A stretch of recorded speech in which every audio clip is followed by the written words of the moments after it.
Thank you to those who are joining us on YouTube. We appreciate you. And let me go ahead. How you doing, Deja? Thanks for being on. You said the important thing is you're here to give what Yahweh gave to you to give us. Oh, thank you, bro. Appreciate you. Shalom, sister Deja.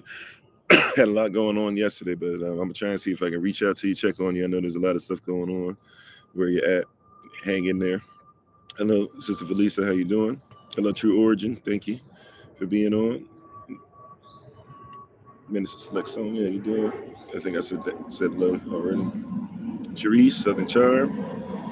Whew. Man, gotta get my voice together. William, how are you doing? Dennis, Sister Beverly. Alrighty. We appreciate it. Today we're going to talk about, as I'm setting up Facebook simultaneously, so please forgive me if I'm not looking up at the screen as of yet. I will be very soon. But today we're going to be speaking and focusing on out of our gift series. And we're going to be talking about teaching, right? The gift of teaching. Very important gift to discuss. And really, when we're going to talk about teaching, we got to therefore talk about education, educación. But we're going to talk about teaching, because teaching is obviously paramount. And if you have a gift of teaching, or if you're going to flow into that gift, you got to make sure that there's a few things that are going on that are going to be proper, right? Things that you're going to do right away to ensure that you're representing things well. How you doing, Sister Keita? And you've got to do this because you're representing a culture.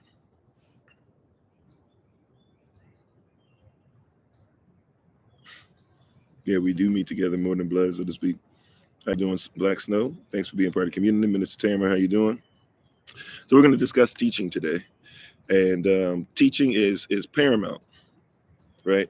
Whatever you're teaching your children is what they're going to be doing, right? That's how powerful it is, right? Whatever you're teaching society is what society is going to become. Whatever you're teaching people by your actions is what people will begin to say, right? By this will men know that you are my disciples, by the way that you love one another, right? So a lot of people get into this thing where it's about everything but teaching is what's going to cause things to go. You're talking about the diaspora doesn't get any better if you don't teach, right? Thanks for being part of Community Rockstar. Thanks for being on. Also, how you doing? Right? So the teaching is important. Thanks for being part of the community. Is it Buck? All right. Thanks for being on. Right? So teaching is extremely powerful. And if we don't talk about teaching, if we don't get specific as far as what is being taught, if we don't challenge sometimes what is being taught, we're going to have a problem, right? And a lot of us see that there's a lot of problems that go on.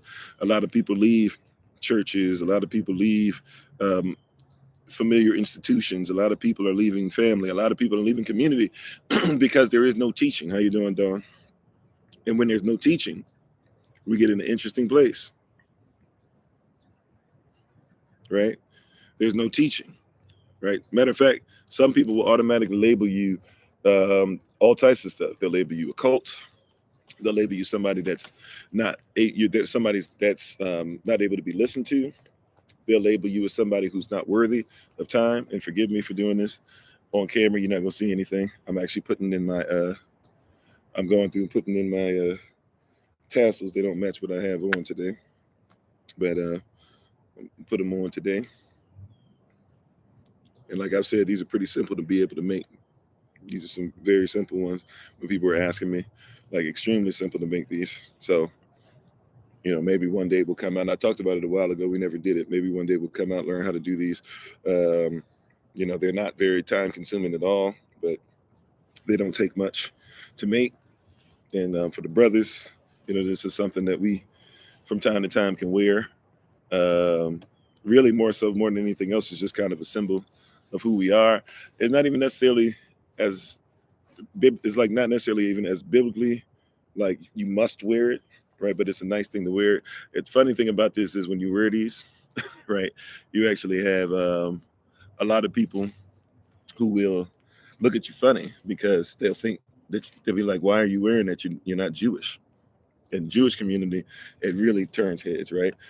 Some of them it turns heads because they know what I'm saying when I'm wearing these. They know I'm saying declaratively, like I am, who I say I am, who the Most High says I am, right? So it's very interesting, and you put them together. I guess I'll show real quick. Even though this doesn't match what I have on today, I don't really have anything that matches this per se that I've made yet. But basically, it's just something you wear around. I don't have it perfect yet. Basically, you put it in position, and boom, there you go, right there. So just something pretty easy to do. That's one of the things. Of course, you can wear the skirts, of course, as well as some of your outfits and stuff like that. I'm actually working on possibly getting some sewn in, and it's just something that helps. It's, helps us to show the symbol. Shows that who we're with, who we roll with, so to speak. Is this a dashiki? No, this is not a dashiki. This is a dashiki print. And people call it dashiki print because a lot of dashikis, at least in a certain time, in the 70s, especially in 60s, 70s, and somewhat the 80s still, a lot of people were wearing these dashikis that had this print. But dashiki actually talks about the material. So the material is dashiki, but this is not a dashiki material. This is dashiki print. So no, technically this is not a dashiki, right? Yeah, I don't have anything against anybody who's Jewish. That's not what I'm saying. I'm saying that I get interesting stuff. But some people don't know what I'm talking. Anyways, we're talking about what teaching today, the gift of teaching, right? The gift of teaching, and you said, what about those big scarves you can wear on your head? Has tassels? Is it the same? Yeah, I mean, yeah, it's a style thing. It is something that says that you're part of Yashtil. There's nothing really that says like well, let me be careful. As far as I remember, because I feel like, or as far as I can recall, something might come to my remembrance that says something different, or I might read something different. But as far as I can recall, off the top of my head, I don't really know if there's scripture that says that you got to have the tassels hanging from the head. So that seems to be something more stylish. Nothing against it though. Nothing bad. Prayer shawls. I mean, people use prayer shawls all the time. You can just use a shawl, but some people have prayer shawls. Just be careful if you're going to get one that you don't get one with the whole Star of David on it, because there's no such thing biblically as the Star of David, right? How you doing, Pastor Kango? Sorry, how you doing, sir? Shalom, Deborah. Shalom, Brother Clem. Everybody coming on, we appreciate you. So let's get back into the teaching. Let's get back into this teaching real quick, though. I know we're teaching some other stuff right now too, which is cool. But let's get back into the teaching real quick. So we're talking about teaching today, right? And teaching is important because it's going to be whatever you teach is whatever you're presenting to the environment, right? And thanks, babe. My wife is on once again, the Honorable Maya. You can check her out on TikTok, YouTube, her website, and Pinterest at Bloom and Flourish, not A&D, the letter N, Bloom and Flourish. And we appreciate her very much. Thank you. If you would like a Passover package so you can be ready to go over with us, if you're not going to get the stuff for yourself, feel free to make sure you contact her so she can make sure she has you on the list and send stuff. Matter of fact, we've had some orders that just came out. So we have to make sure that we go and get some more things, right?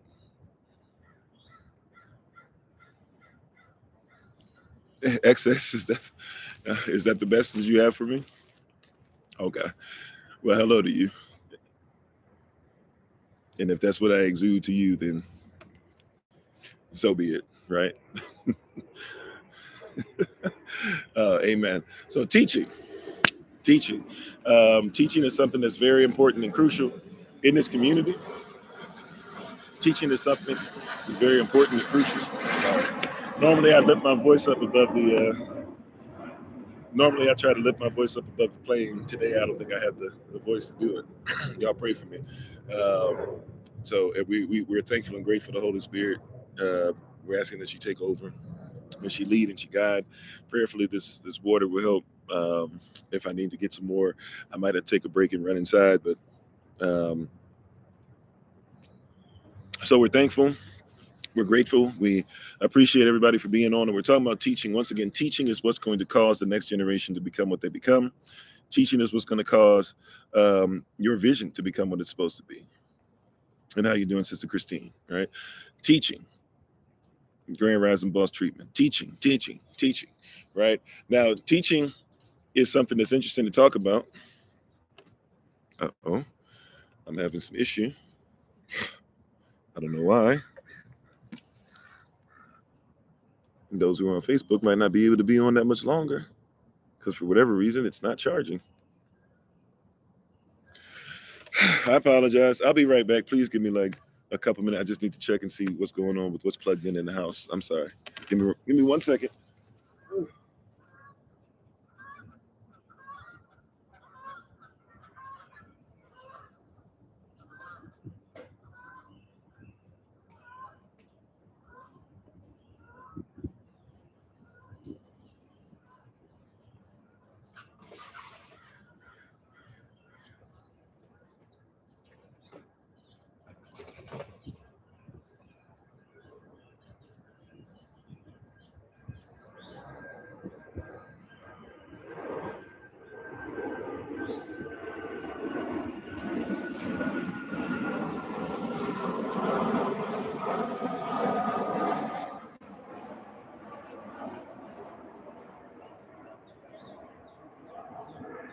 Alrighty. Sorry. There's a lot going on this rising. Yeah. So teaching. teaching. Let me get back to these. Thank you.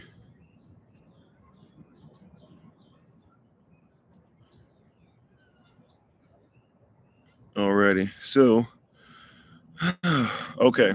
So teaching. When we talk about teaching, we're talking about education as well, right? So education is interesting. Now, I'm going to give you a working definition, even though this working definition is close to the breakdown of the actual word. But I'm going to give you a working definition today for education. Education is basically when someone has the ability to be able to reach inside you, pull out the gift or the calling that's in you, show it to you, place it back inside of you and say, okay, let's walk through this together to get to your ultimate destiny, right? That's what education is. And sorry, Facebook family, we're having some kind of weird issue with the specific setup that I have today. So probably going to lose you in a second. So we apologize for that. Right.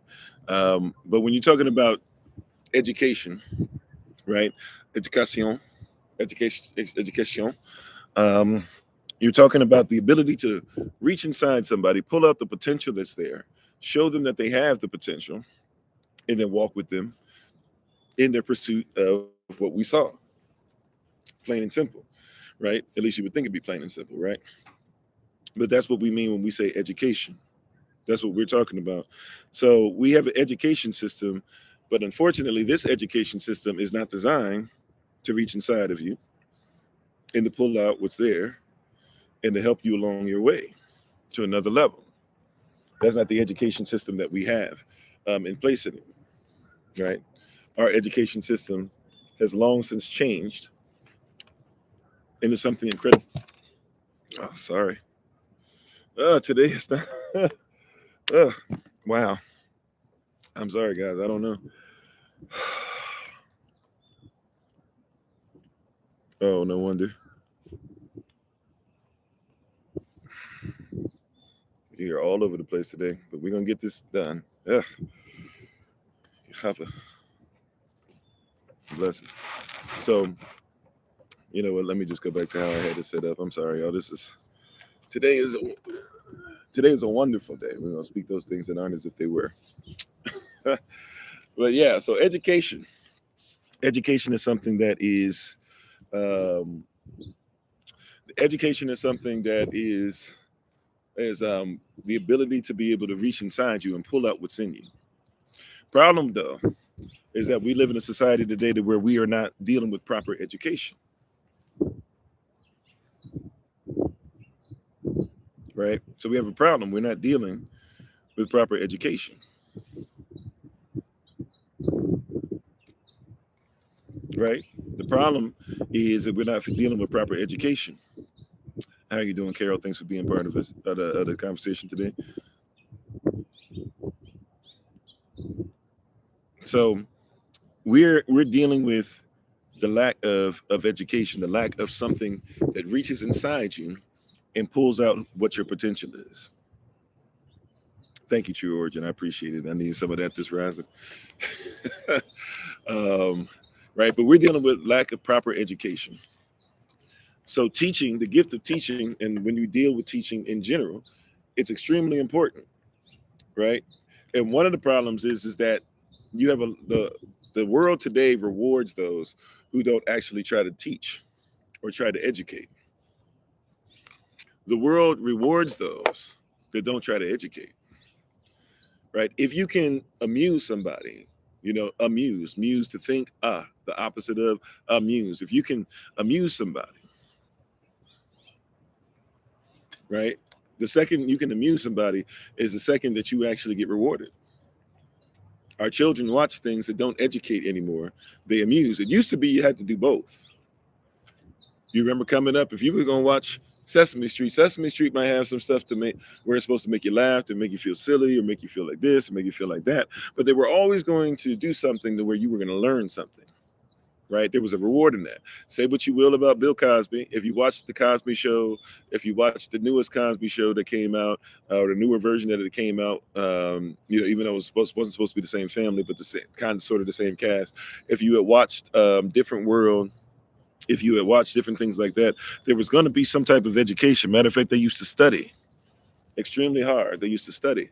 They used to bring in people from all over to make sure that they helped them to study and see how things were going on, right? And make sure that whatever they presented in front of you on the show was not a terrible black stereotype, but was something that could be instrumental and motivational and help people to be able to grow.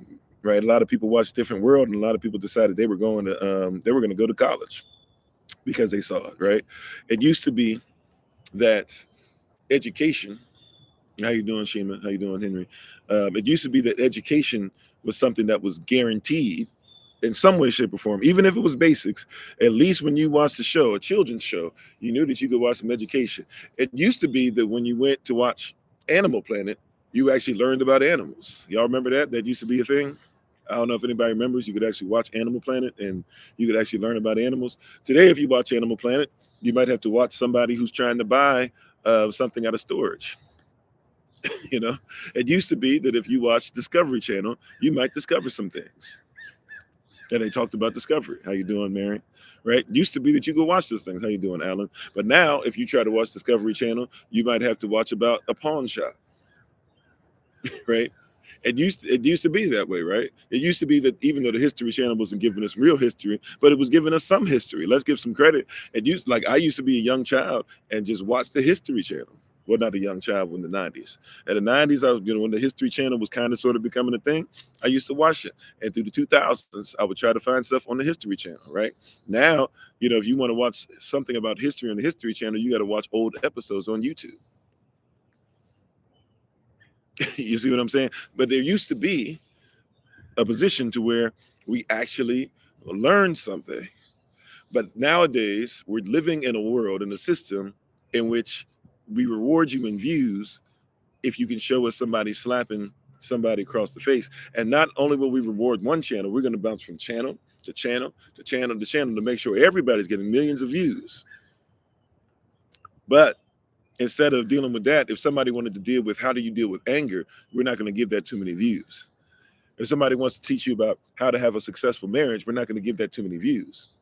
If somebody wants to tell you about how to help your community, we're not really giving that too many views.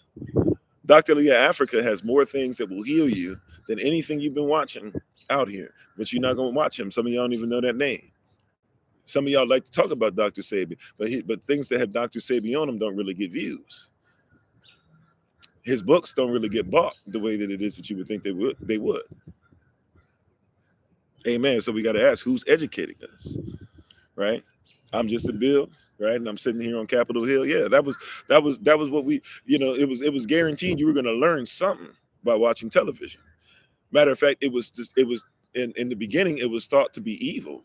It was thought to be a bad thing. Why would you have somebody watching television and you never educate them? Why would you do that? How you doing, Sister Kimberly? Red hair, yeah. Yay, is it Yayra or Yashra? I'm not sure which how you pronounce it. Thank you for being on. Right? It used to be that. So we live in a system today that rewards amusement. If I take you to an amusement park, it is designed so that you don't have to think about anything. Television has long since past become amusement, right? People got tired of television though because it was way more expensive. People can watch YouTube and everything else. You don't need a cable channel anymore. So now you just get Wi-Fi and you start watching Netflix. Well, Netflix is about what? Amusement. Netflix and chill. How long can you do something? How long can you watch something? What do you call it when you binge watch? Right. I remember there was a show I liked, and it overall it's a terrible show. I'm not even gonna hold you, right? But I watched it called Marco Polo, right? And as soon as the first season came out, I started watching some with my wife, and I couldn't help it. I just made my way through, right? Second season came up. I think I watched it in like a day or two, right? Like a whole season, which means that I wasn't doing nothing. Even if I was typing up something, I wasn't really focused on it. Even if I could, you can't say you really preparing a word for somebody and you're not really focused on it. Okay, Hugh Tyler, I guess. Thank you very much. Right? And TV programming and television. It's a vision that somebody's teleporting to you. This is what we're dealing with. That's rewarded today, right? But it gets even more sinister because your school system, your child going to school, is more rewarded than your child learning the truth. Did y'all hear that? Your child going to school is more rewarded than your child learning the truth. Y'all catch that? Right? Y'all catch that? One more again.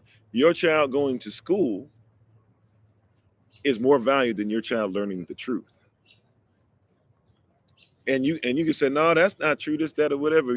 We send them to school so they learn truth. We send them to school so they can do this. We send them to school so they can do that. Okay, like, is your child learning that George Washington is still the first president of the United States of America? Because if they are, they're learning a lie, an outright lie. We know it's false. Is your child learning that George Washington is the father of America? Because if they're learning that, that's a lie. Is your child learning that George Washington never told a lie? Right? Right? Yeah, amen, TJ. Yeah, original FCC, you had to teach, you had to make sure it was pertinent information, right? Somewhere, right? If your child is learning these lies, like, that's just one person. Is your child learning that there's a such thing as ancient Egypt? Because they didn't call themselves Egypt, they called themselves Kemet. Does your child know more about hieroglyphics than they know about Egypticos? And do they know why it's Egypticos and called hieroglyphics? And that's not even what it would have been called by the people who originally lived there. Does your child know more, right, about does your child know more about algebraic equations than they do about home ec? Matter of fact, how many people who have children, right? Because my children are either homeschooled at this point or long past when they would have even been of home ec age, right? How many of your children, right, actually got home ec? Because I remember where I was for high school, they began to get rid of it, right?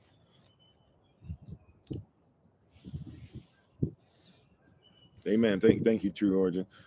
Loves you said, Elohim loves you says, only value school really offers, in your opinion, is learning to manage time and complete work. Yeah, I mean, there's you can learn something out of any environment, right? But I'm trying to say, like, we're sending we reward in this system, we don't reward truth. And so education and teaching therefore has become something completely different. It has become something that is completely malleable and has been shaped and formed into a hardened structure that first of all never should have existed in the first place, and even by today's standards are basically ancient throwaway. Right? Why is it that your child sits at a desk? Right? Like, question for you. And I'm not trying to talk about me. You can talk about TikTok as a whole. You ain't got to blow me up, right? But question for you. Some of you have told, matter of fact, let me just say what some of you have told me. Some of you had told me in comment sections for videos we post, or and during the lives and different things like that, that you have learned some of you in months. You feel like you have learned more on TikTok, right, than you have when you went to school, kindergarten through whatever year you finished, right? Why would you say that? Because somebody gave you truth and somebody gave you context, right? Some of you said, I've been to church my whole life and I didn't even know some of the stuff that we've been learning. Because it's not because the truth was never there. It's because truth is not rewarded. Oh, if we want to get a little deeper, right? Right. If y'all want to go a little deeper, if that's your way of saying hello, college, and hello to you, but you right, need to be a little better than that, though, right? But let's go a little deeper. If you go to church, truth is not rewarded in church. Somebody gonna be upset, but let's keep it 100. Thanks, babe. Truth is not rewarded in church. Yeah, I hear you, Mr. Tracy. Yeah, I've been on TikTok for a few, I don't even know what, I guess 2019. I think I signed up for it when it first came out and I didn't know what it was. But I think I've been on since probably 2019, 2020, 2019. At least that's when I started getting involved on it, right? But we don't even know. Y'all hear what I'm saying? Like, we don't even know, like, truth, like, we don't even know truth. Truth is not rewarded in church. You know what's rewarded? Emotional gratification and satisfaction. Emotional gratification and satisfaction, right? So if truth is not rewarded, why would anybody teach you truth? See, when you come into the kingdom, you're in a system now that rewards truth. And you got to comprehend, when you go into whatever your situation is today, you're going into a system that doesn't reward truth. Don't be upset about it, just be aware about it, right? Don't lose sleep over it, right? Don't lose sleep over it. Just comprehend, when you leave and go into the system, you're going into a place where truth is not rewarded. They said to this about me on the job. I can't believe they're saying, but this about me on the job. I put in all this effort and energy. It's not even true. Well, comprehend, on the job, they're not rewarding you for truth. This is why somebody can lie on you and get the promotion. You're going into a system where truth is not rewarded. Yeah, church is traditionalism. And there's nothing wrong with traditionalism as long as your system of tradition is based off of an actual truthful culture. This system doesn't reward truth. Matter of fact, people will get mad. Do you know that if you have a child that goes to school, you better make sure that your child is prepared to be able to deal with hate if they tell the truth. Oh no, Pastor Kobe, what you talking about with that? That doesn't even mean anything. You speaking on some stuff. That's nonsense. That's nonsense. Oh, is it? Because if your child goes to school, some of these schools out here, let your child go to school and say he or she. Let them say, I identify as he in some of these schools, and you will be called. Oh, y'all don't want to hear it, but that's real. Now, somebody says, well, that's not every school. Okay, how about if you go to school, if your child were to tell another student that the Easter Bunny isn't real, your child might be pulled to the side. You might get a call and say, well, your child was sitting here upsetting some of the children, or some of the parents heard that they were saying something about the Easter Bunny. If you look, I've been this child.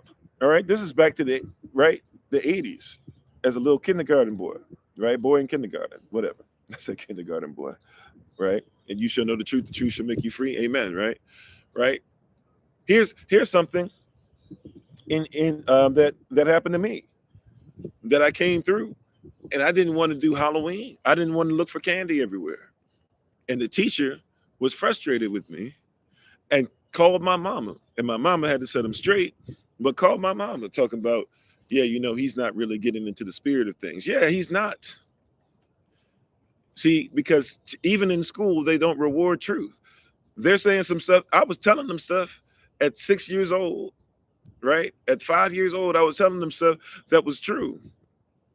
And I got punished for it. When I decided in school This is way before Colin Kaepernick took a knee. And I'm not saying everybody should came to my defense because nobody knew who I was, right? But I'm just giving you an example. When I was in school, in high school, and decided I would not do the Pledge of Allegiance, and they asked me why, and I told them because the American values that people say stands up for, and the God that you guys say you believe in, I don't think you guys believe in them anyways, right? So why would you even say one nation under God if you don't even believe in God? You're pledging to something that's a lie, and I don't believe in your God. So why would I stand up for it? This was when I was agnostic, and I took this stance. And you know what happened? The assistant principal came and got me, right? Black guy who had my best interest at heart came and pulled me aside. Mr. Lonnie, I can't remember his last name, Lonnie something, right? I remember his face and everything, though. It's amazing how great educators, sometimes you can't remember their name, but you remember what they did for you, right? But he pulls me to the side and brings me in his office to try and like protect me, like, why are you doing this, blah, blah, because he knows that I'm about to get in trouble because they can kick me out of school. This is in the state of Virginia, Northern Virginia, blue state. All these people that are talking about now, oh yeah, how we're blue, we're not blue state, but we're a blue culture over here. And what are the places over there? Alexandria, I'm about to say Anacostia, that's DC. Alexandria, why am I having a problem? Fairfax, Springfield. Why am I having a problem with this stuff today for some reason? I don't know. I told y'all today this rising's a little tough for me. Y'all pray for me, right? But all these different places in Fairfax County and other places, right? And basically like they had to basically be like they could have kicked me out. And my father basically had to take me home and be like, look, son, we don't disagree with what you're doing, but at least stand for it, even if you don't say it. And so I made a compromise because my dad wanted to see me finish high school, right? And I ain't mad at it. He's doing what he thought he was supposed to do for his baby boy, right? But I'm telling you, truth is not rewarded. They just said, no, my former church asked the congregation to bring decorated Easter eggs next week. Yeah, a lot of that. You say that's facts happened to you? Yeah. Or happened to yours? Mm-hmm. The truth I got put in the class for not believing in Darwin theory. Yeah. Right?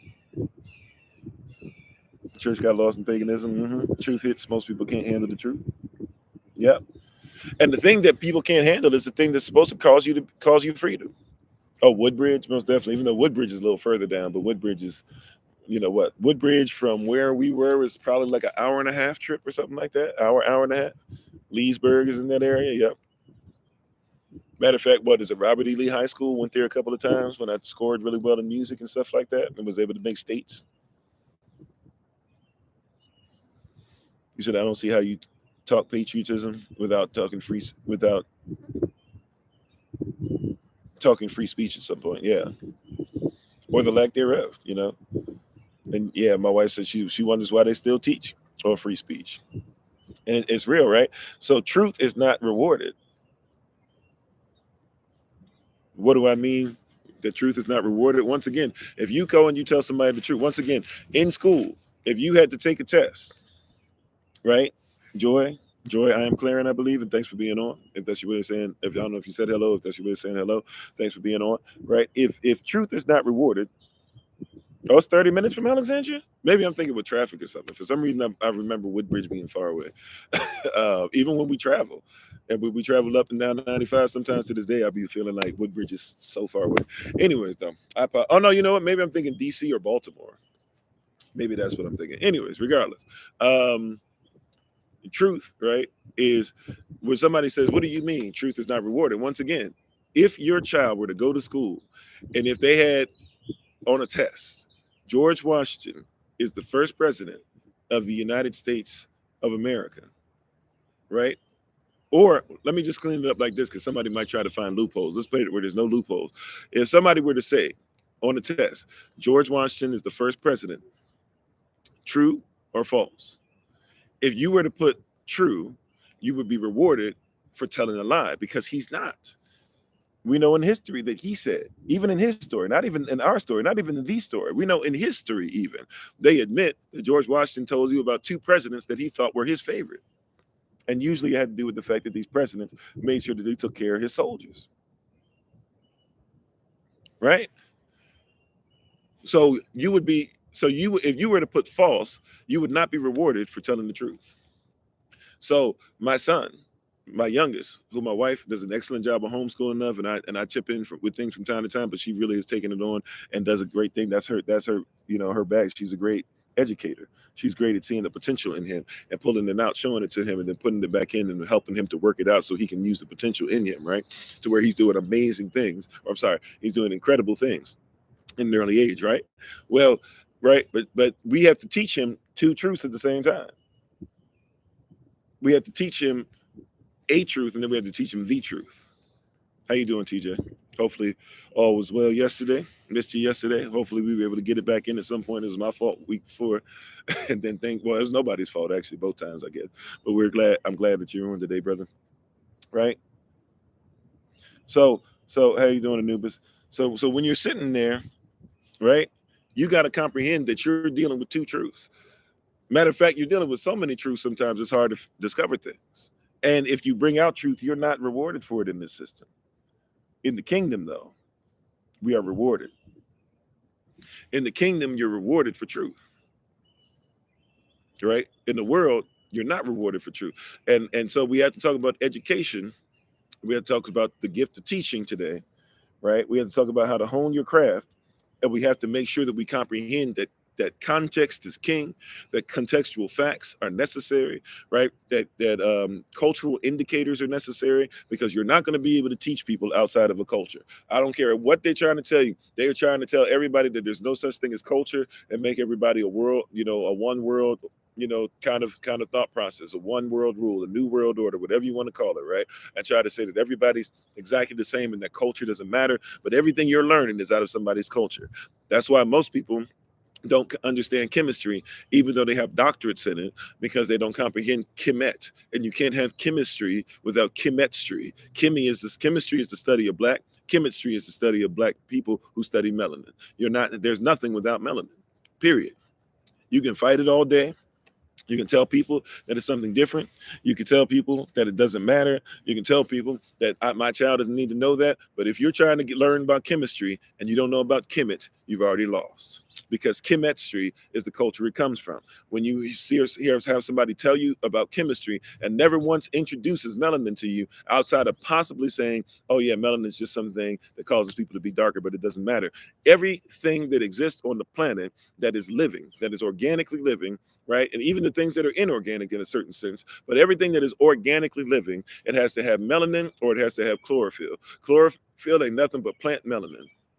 Right? It has to have melanin across the board. There are scientists that will teach you and I that melanin is in the stars. And they teach you and I that melanin is in the stars because melanated particles come through the sun rays to be able to hit you, right? To increase what happens with your melanin, whether it has selenium at the center of it or sulfur at the center of it. It don't matter. You still have melanin. You cannot exist without it, right? But if you're teaching on science, right, and your culture says that we don't like melanin or melanated people, then you would put melanin as a footnote that is extremely difficult to find in the textbook of your existence, or at least your school existence. But the reality is that there's nothing that happens with you without melanin. There's nothing that happens without your pineal gland.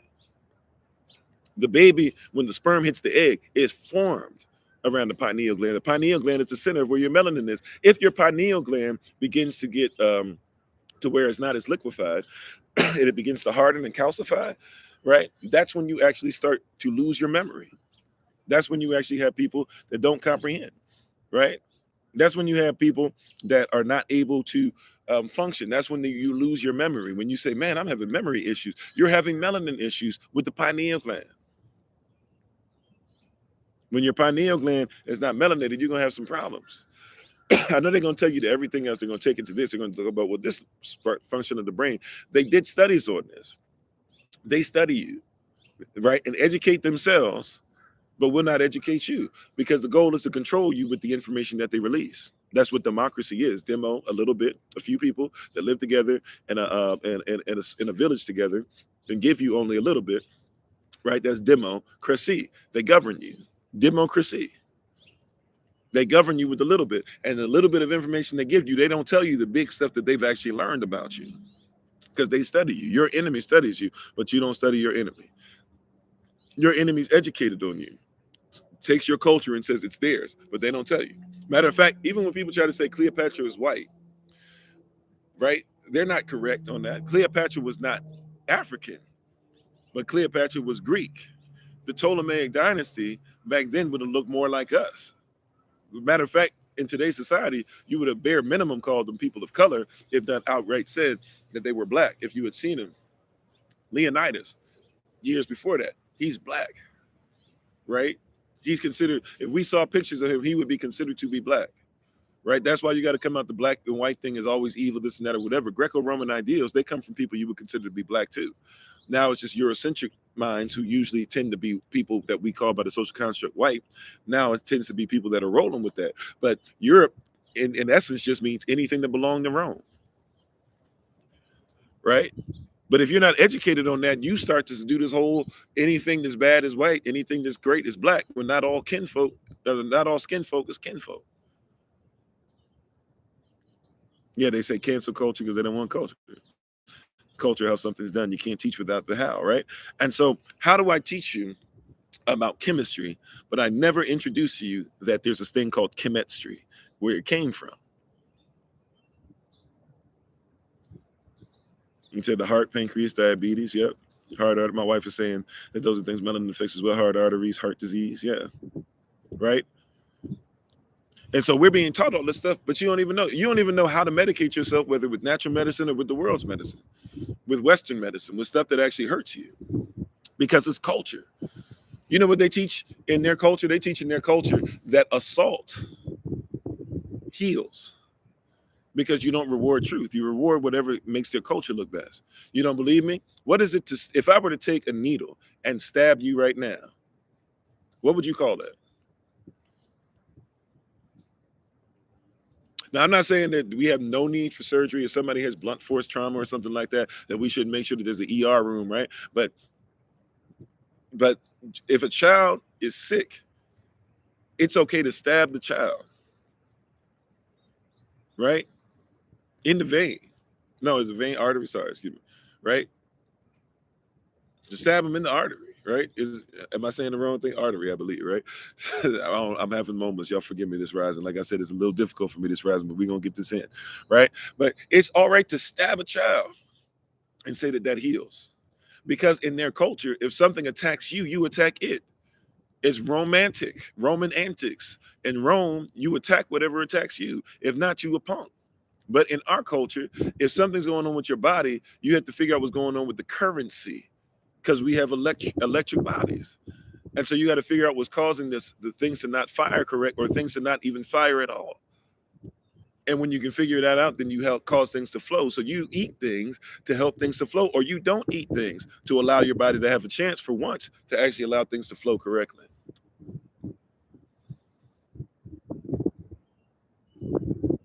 Yeah, we should have no other Elohims before our Elohim, right? With you on that. You know, but we don't recognize it because we are not into teaching correctly. We're into teaching is not rewarded.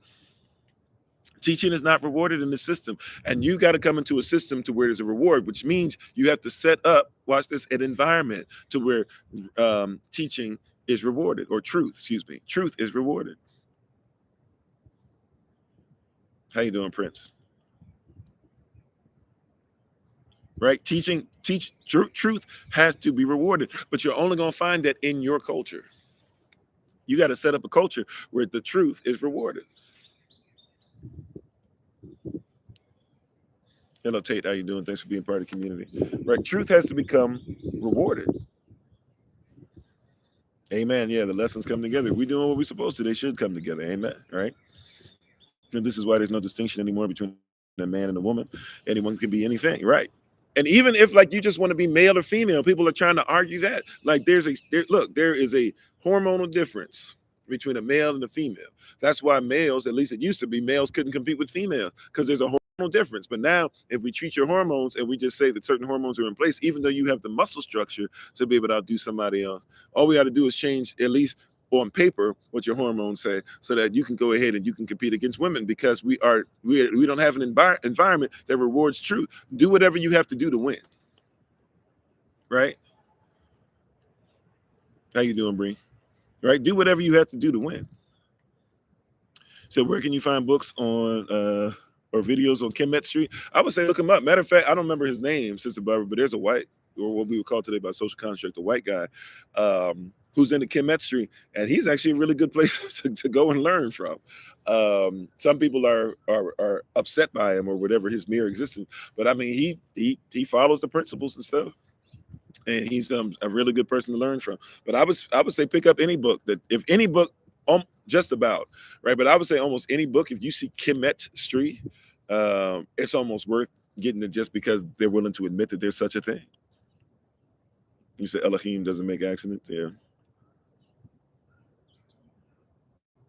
Not to mention the chromosomal difference, yeah. The organs, hormones, our brains are very different. I'm sorry, what's BR mean, babe? I'm sorry. BR sexes. That I should probably get that right away before them having an issue getting that, making that connection. It can't be made. They have had our knowledge longer than we. Well, in a sense, now here's the deal. You still have the knowledge because this is teaching, right? You have teaching because you have not only a spirit, but you have a soul. You also have the physical. And in the physical, we have DNA memory. We know this, where you can remember something that happened. My wife was teaching about this last night, where maybe one of the reasons why Black men deal with some of the stuff. Oh, between? Okay. Um, so so she was talking about how last night that what were we saying? Oh yeah, one of the reasons why, because of DNA memory, that might be one of the reasons why Black men and Black women, of course, too. But we were talking about Black men specifically last night, or men specifically last night, and she was saying that Black men probably have the deal with like more trauma, more stuff as far as like stuff with issues with cancer and things like that, and sexual organs and things like that. But it could be due to trauma that they still, like we still have as a group of people, have not seen. You saw a white doctor said our oxygen levels are different as well. Yeah, well, everything. Like if we keep it 100, right? And forgive me for the chap lips that's rising. It is what it is. I'm all over the place. Okay, it's been a rough start to the day. I've tried to make it through. All right. If we were to keep it 100, right? Keep it all the way 100, right? No two people are the same. I'm not even talking about tribes, cities, countries, whatever. I'm talking about no two people are the same.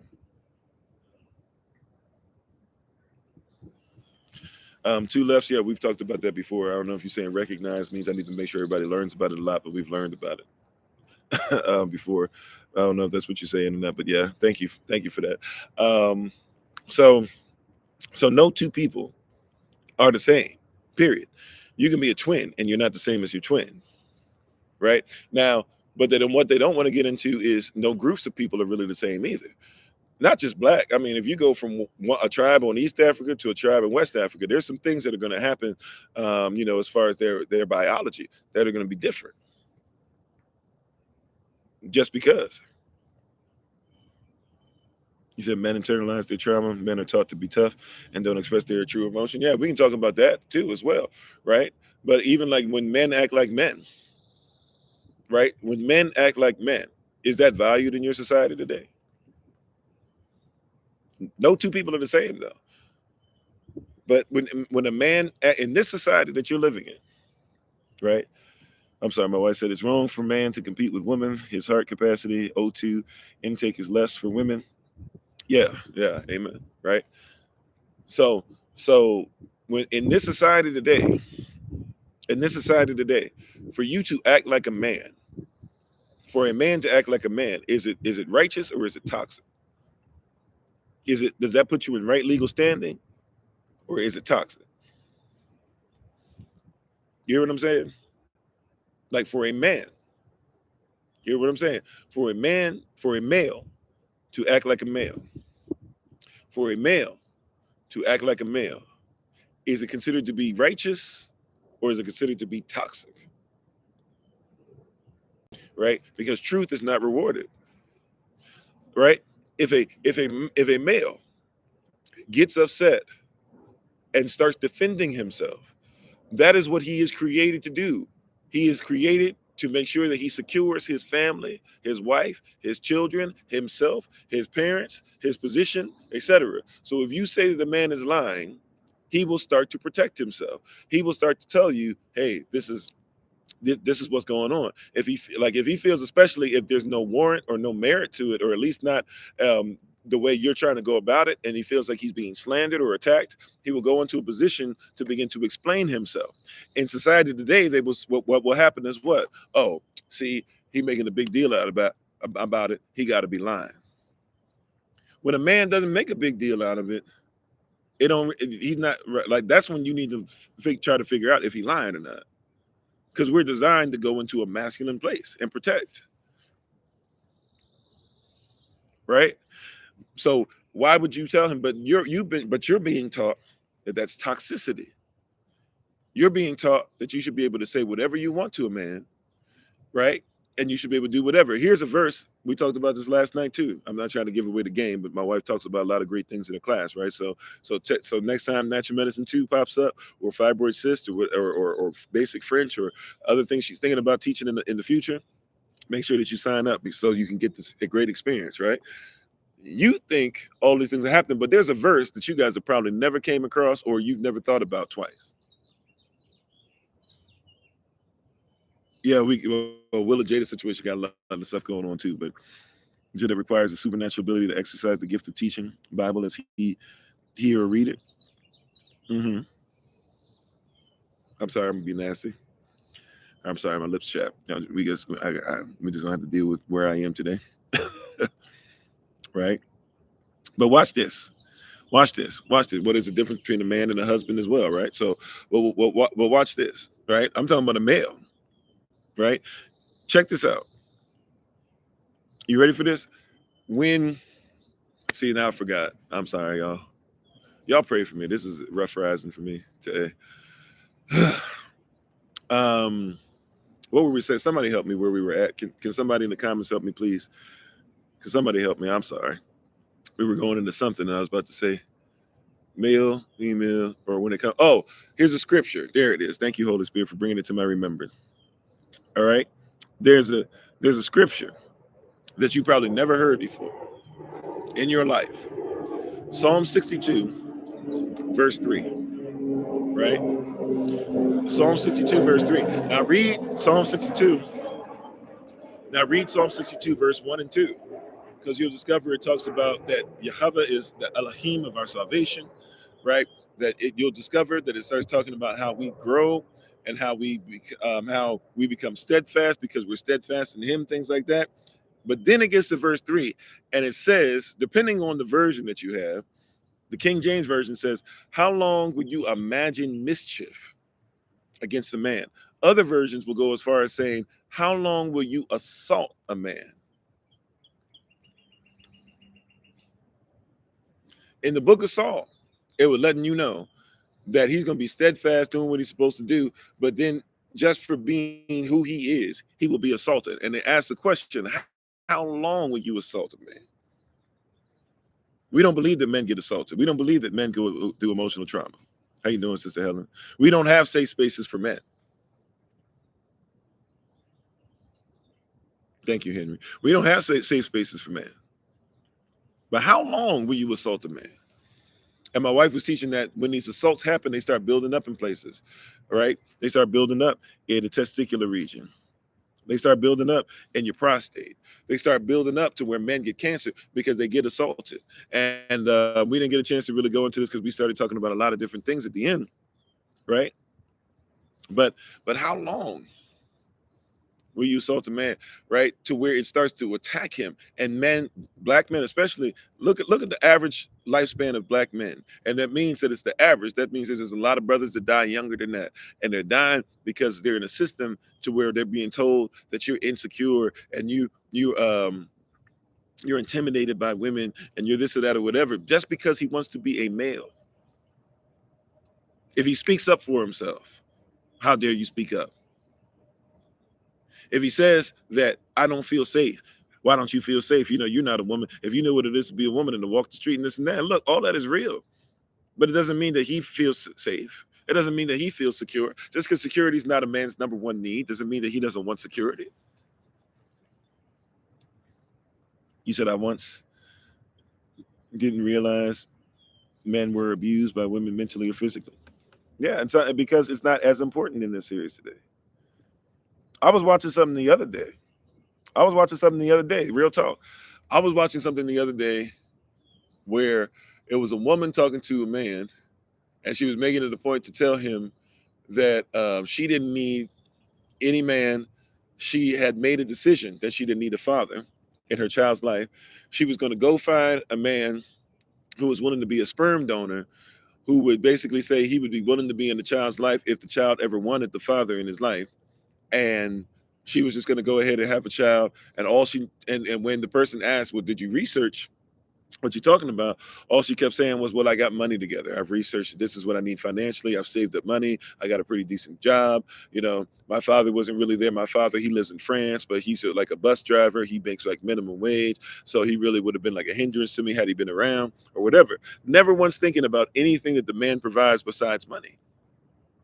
Never thinking about the fact that most people most children who grow up without a father in their life, they grow up some really crazy lives. A lot of children, especially if they find out, if it's a situation, I'm not saying this is always the case, but if they find out there's a situation where the mother would not allow them to see the father, they grow up hating their parents, period. But we keep up there. You said, so okay, Mr. Tracy said that in the Amplified version of the Bible, it says, how long will you attack a man? Right? How long will you assault a man? And we assault their character all day. My wife said men need security of their internal / women need the protection of their external. Amen. Right? That was stuff that we talked about in class yesterday. So come to these classes. Make sure you're getting some of this stuff. You see there's some great stuff going on, right? Right? But how long will you assault a man? And it gets to a place to where it's like, even in the beginning, like a lot of men will try their best to just take it, and you take it, and you're quiet, and you're quiet, and you're quiet. Then all of a sudden he starts saying, hey, and you start reaching the nerve. He starts being like, hey, okay, all right, I hear you. I'll try and figure it out. Like, because men, we like to deal with stuff. Watch this. So a woman will be going off and be like, you're not projecting, basically, really saying, you're not projecting like me. You're not acting like me. Why don't you feel like this is that? Why aren't you animated? Because men deal with stuff internally. See, watch this. Women speak on things externally so they can deal with it internally. Men speak on things internally so they can deal with what's external.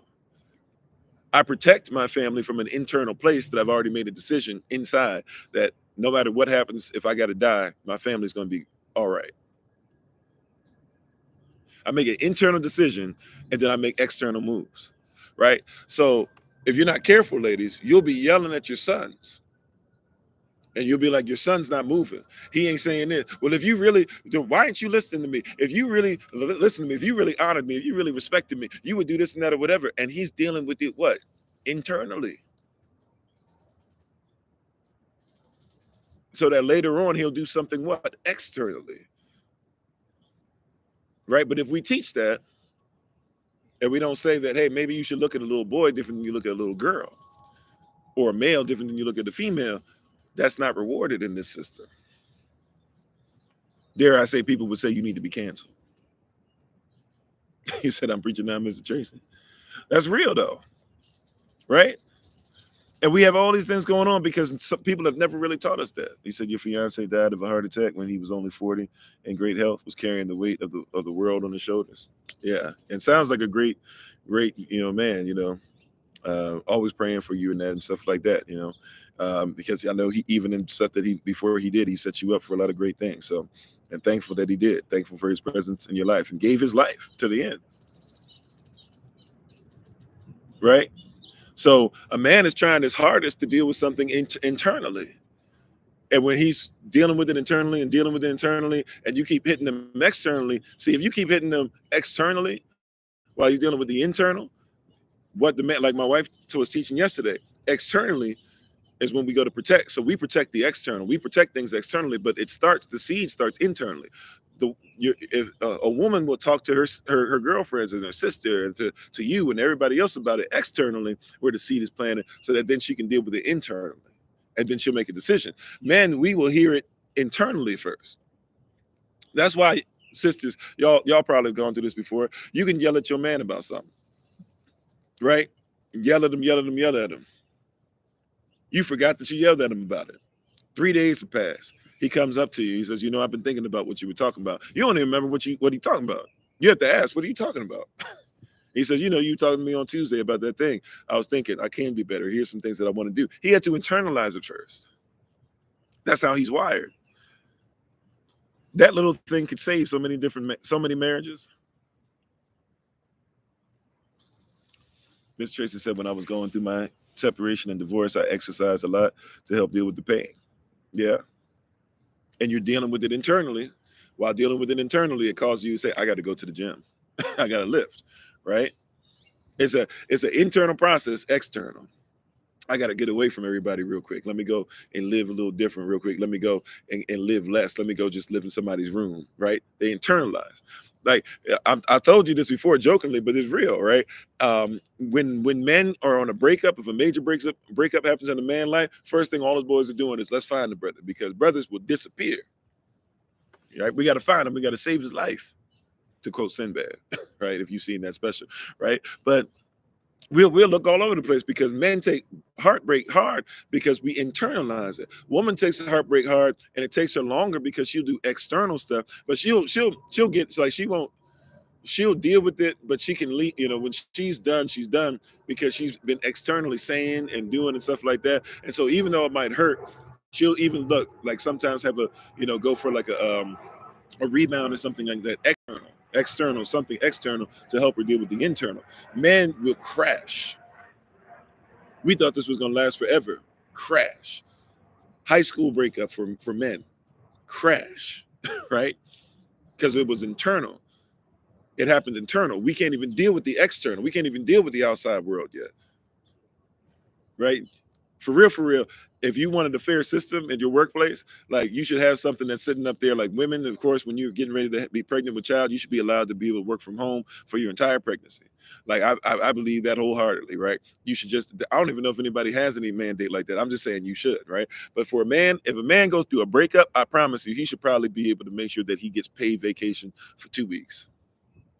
Right? He should have a limited amount of how many times. But I'm telling you, because he needs to heal internally, and he'll keep coming to work, and everybody's like, you all right? Yeah, man, I'm good. And I'm telling you, that man is in a world of pain. But in the system, if he were to admit to you he was in a world of pain, if he were to admit to you and teach you through his testimony that he's in a world of pain, there's no reward for that. And why are you acting like that? Why are you acting feminine? Why are you doing this? He's not acting feminine. He's acting masculine. We hurt too. We just do things in a different way because we're wired different. Yeah, you said no wonder they don't want to be vulnerable and show emotions. Ted lost a 10-year relationship over that. He's doing all right now. You got. I'm telling you, like, men are on a whole different place, in a whole different place. To men consider criticizing an attack, it's like kicking him and growing, literally. It's like, and my wife was saying that, and it's like, it's like that. Like, we don't mind critique, but especially if he's down, or especially if he's trying his best, and the whole thing is, I know you're giving me 100% effort, but 100% effort ain't great enough. Like, even if it was presented like that, it would hurt. But all right. But when it becomes like, I'm giving everything I can, and what you're going to do is look for whatever you can to say that I'm not perfect, right? That's when men get crushed, and it goes to an internal place. We internalize it. I don't want to stay there too long because we're supposed to be talking about teaching, but I'm trying to tell you, we haven't been taught correctly, and you can see the output. You can see how now women are like, you have women that will tell you, I'm not even attracted to a man. I'm a lesbian. I'm not attracted to a man at all. All right. But then why do you need a dildo? Because you ain't been taught right.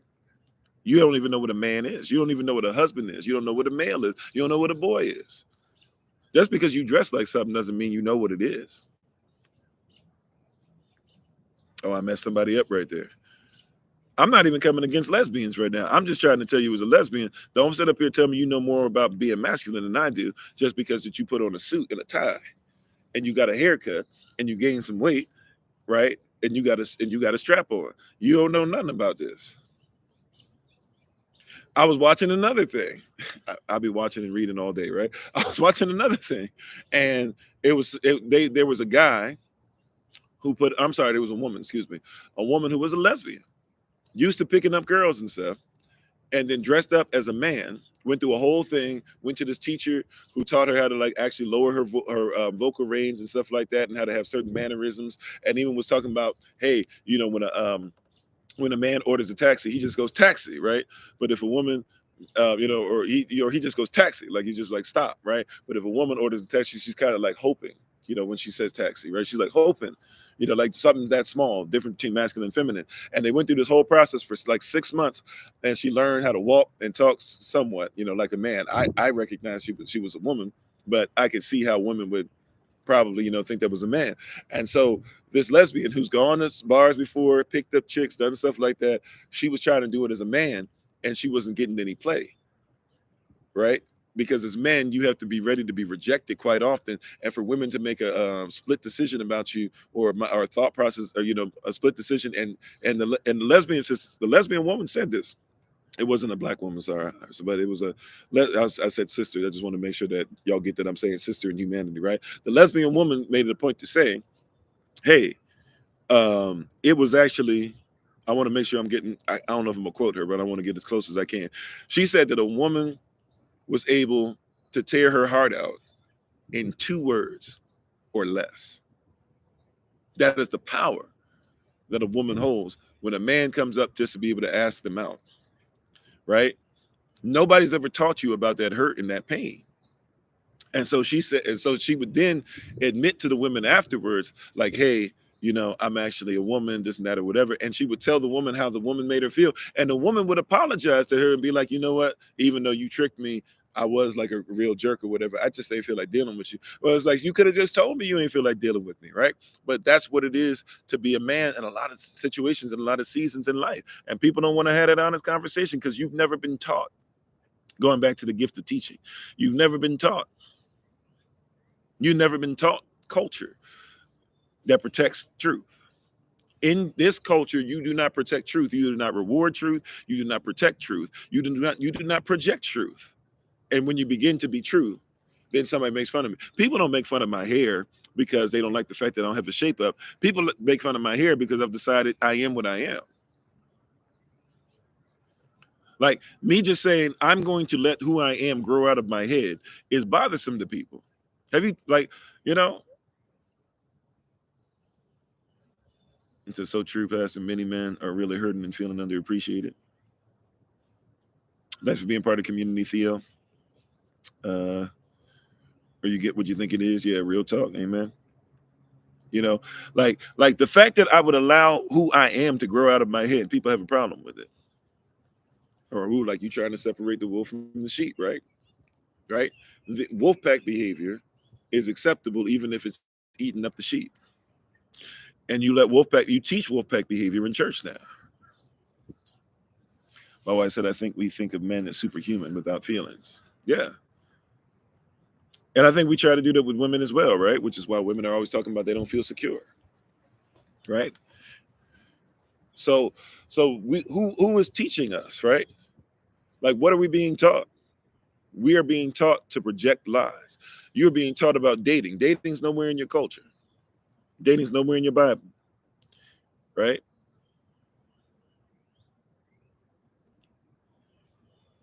Right? Dating is nowhere in your Bible, but you've been taught more on dating than you have about marriage.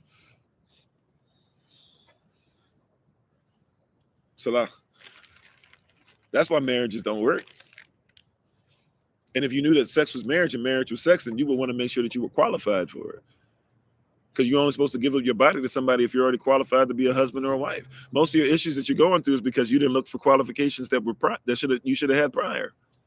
Nobody taught it to you. Nobody put that up there. Nobody said, hey, it's important for you to make sure that if you're going to be in union, because watch this, here's the truth. Every child that comes out of your union comes out of where you are physically, spiritually, emotionally, psychologically, etc. Every child you have is going to be what you were in that moment when you became one. So if the husband is not what he's supposed to be, but the wife is, and they come together and they have sex, that means that that baby is going to be carrying some bad stuff from the husband and carrying some great stuff from the wife. If the wife is not doing what she's supposed to do when the husband is, and they had come together, they have sex, that baby's going to be carrying what was there in that moment. Right? If you're drinking too much alcohol and you end up poisoning yourself, ladies, and right, and it goes to your eggs, and you have sex while you're in the midst of that, that baby's going to come out with some issues that have to do with that alcohol being across your eggs. You just damaged not only that generation, but then they're also going to give birth to another generation not being who they were supposed to be. There's 3 generations affected in one move. That's teaching. That's what's inside of you that we need to present to you, that you can see what's there, the potential, put it back inside, and now we can walk this thing together. You said there's a lot of knowledge missing. How do we catch up? We got to start somewhere, at least start. We can't be so wrapped up in not and being like, man, there's so much I got to be taught that I don't get taught anything, right? It is the teaching or lack thereof that has got us caught up. It is the teaching or lack thereof that has us caught up.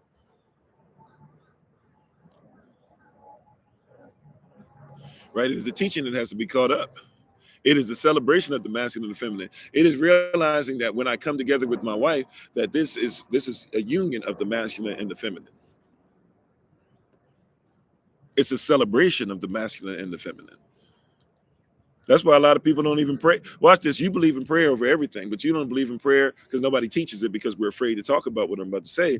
But you've been taught to pray in every situation, but you don't pray before you have sex. You about to open yourself up to all this stuff, and you don't, at least in your own mind, at least even if you don't do it together, you don't at least say, you know what, in my own mind, let me say a quick prayer. Unless you're scared, right? Unless something about to happen, right? But why would you pray over everything else and never pray over sex? Sex is marriage. Marriage is sex. Why would you not pray for the person constantly and consistently who you're going to have sex with, even if just for selfish reasons? Because I want to make sure that this person has a great day. Because if I have union with this person, if I get in the bedroom with this person and this person's going to put inside me whatever they're carrying, I want to make sure that I'm all right.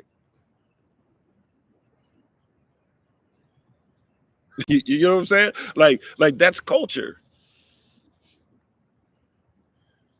You said it's been perverted to only do it during, speaking manifest. Yeah. Men suffer from breakups more than women. Men hold in everything internally, emotional wise, and don't show it. Yeah, that's what we were talking about earlier, right? So, it's important. But we don't think about those things because you haven't been taught. You're not taught from your culture. You're not taught through your culture. You said this word is why we were struggling to get on to that. Yeah, still struggling, kind of, sort of. But my voice is kind of coming back. Let alone other things that are going on, right? But you don't think about those things because you've never been taught that. You've been taught that sex is because you're under some Victorian principle. Look up how Victorian people felt about sex. You're supposed to be very shy about it. You're supposed to act like it doesn't exist. You're not really supposed to kiss in public. If somebody gave somebody a peck on the cheek, oh, how scandalous, like literally like clutching the pearls because you gave somebody right. That's, even though that's not even what people live, that's something that comes from a culture that you still hold on to where you put that in your churches. And now in your churches, you're telling people not to do stuff, even though you're putting them in singles ministries, having them go out on dates that they're not even supposed to go out on, and they're trying to figure out why they're being promiscuous in your church when you set it up. Because you don't have a culture, you don't have a standard. You don't have a standard, right? You don't have a standard. You don't have anything that deals with reality. You don't have it. Clutch of the pearls, right? You don't have anything that deals with the reality of sex. You don't have anything that deals with reality that these little boys are learning about sex from other little boys before they even get to first grade. That little boys who are watching stuff they ain't supposed to watch are acting like they know about sex to one another, even though they ain't even in a position to where they can ejaculate yet. And we're not going to teach them, but their school system is teaching them in preschool, in kindergarten, in first grade, middle school, high school. They getting sex ed, and you won't talk about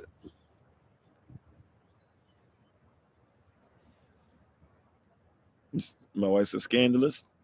Hugging is still not a thing in most countries for non-intimate partners. Oh yeah, and I don't mind, like in our culture in Afrocentric society, people hug each other, right? But there's even a thing of like a proper hug. right? You guys do the church hug, but even when you hug each other, it's like a proper hug. But even a lot, you don't see it as much. But we're a very oversexed society, right? We're so oversexed that we want our children to learn about sex in school. Think about that. Doesn't even make sense. You can't learn about the Most High in school, but you dang sure gonna learn about church in school. I mean, I'm sorry, you're gonna learn about sex in school. You can't. You can't learn about the Most High. You better not come in there with no Bible in your hand. You said in Europe you only hug a lover, right? Don't come in school with no Bible in your hand. Don't do that. No prayer in school. Matter of fact, legally you're supposed to be allowed to have a Bible in your hand, but you better not come with one. They're gonna cause chaos, confusion, frustration, right? But you can learn sex ed, right? Columbine shooting. Take it back some. Columbine shooting. Everybody's heard about that by now, right? So I'm not, I guess trigger warning, because it might take you to a place. So trigger warning if you need to get off for maybe like 30 seconds, right? Columbine shooting.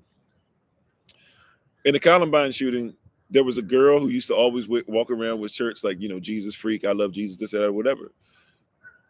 One of the shooters came up to her and asked her if you still believe in Jesus.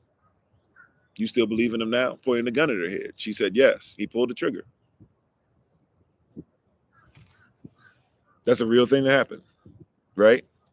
Teenage girl had to make a decision in high school if her life was worth living by denouncing her savior, right? What are we teaching people where a young man believes that it's okay to take the life of somebody else because they believe in truth? I'm done, by the way. If somebody, I won't go any further in it because I know that can be a trigger to some people. That when Columbine, for a lot of us, was the first time we realized how big a problem that actually was. Anthony said, "I love my mom and would never do anything unlawful to her instinctually." Okay, okay, right. So even in what we're talking about, right, we have to be taught certain things. We're talking about teaching, and you've never been taught certain things. And so you got to go back to the culture. All this hopefully is getting you to gather that all these things we're talking about, gift wise and stuff, right? Like how many people are talking about that they believe in the universe but don't believe in the Most High? But then the word universe literally means a spoken sentence, which means that you can't believe in the universe unless somebody spoke it, right? How many of us would be taught better if we knew the culture better, if we knew our culture better? People argue for the diaspora and don't even use terms that come from the diaspora. You hear what I'm saying? People argue the diaspora don't even talk about diaspora. And even if we're talking about from love is an action. Love is an action so powerful it brings about description. It's a description so powerful that it brings about manifestation. So your love is your action. Somebody taught you your actions. I know you believe you had an instinct and you would have done this stuff no matter what. But the same mother that we talk about, who loves and raises us and nourishes us and cherishes us and gives us that love that we need, right? Is also the same mother that would speak into our masculinity. Look at mama's little man. Oh, look at him go. Look at him walk. That's what most of us walked into. Was mama telling us how proud she was that we were great little boys. I'm talking about from the male perspective, right? There's a culture behind it. There's a culture behind this, right? The child is breastfed. Yeah, we're always learning, right? So the child is breastfed. It's the child that has a better relationship with mom, because even in the breastfeeding, there's communication going on, and the milk is actually changing for whatever the baby needs at that time because mom and baby are connected at that level. The oxytocin levels, there's things that are going on, right? From a baby, from a child, but we're not being taught certain things as a child.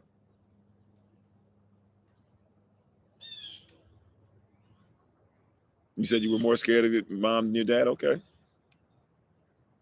that's cool, right? But what I'm talking about is the teaching, right? Is the teaching. Like, what have you been taught? Where are you getting this from?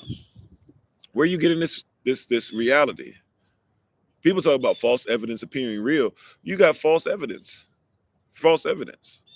Fear really means respect, not afraid. Afraid and fear are two different words. So many people are out here fearful, respecting things they shouldn't respect because you've been taught to.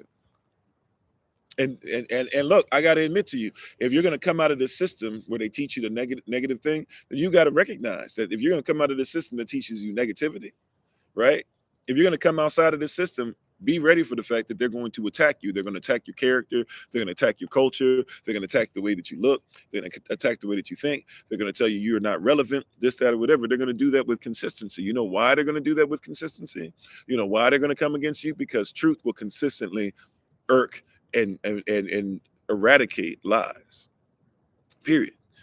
And when you stand for truth, doesn't matter if people are in your family or not. When you stand for truth, it doesn't matter if it's your own children. If you stand for truth, doesn't matter if your daughter-in-law, son-in-law, mother-in-law, father-in-law. If you stand for truth, it doesn't matter if it's people that are your own skin, whatever. It doesn't. If you stand for truth, either somebody will stand in truth with you or not, because when it comes to truth, there might be gray areas in the comprehension and recognition of it. But when it comes to understanding it, standing under the principle of whatever is said that is eternal, that is universal law, kingdom law, marital law, law of attraction, law of first mention, universal law, natural law, etc. Law is law. And when it comes down to standing truth, either you're in it or you're not. Yeah, my wife says truth shakes things up, right? Either you're in truth or you are not, right? Either you're in it or you're not. And people will get upset with you, but then you're teaching. See, so be ready. When you start teaching truth, if you have the gift of truth, be ready to teach something that people are not going to be in. There are people who have already made up in their mind that they would rather be in something that is not beneficial to their system. In their system is based off of lies. They do not reward truth. If they will not reward truth, they will not reward you for telling the truth.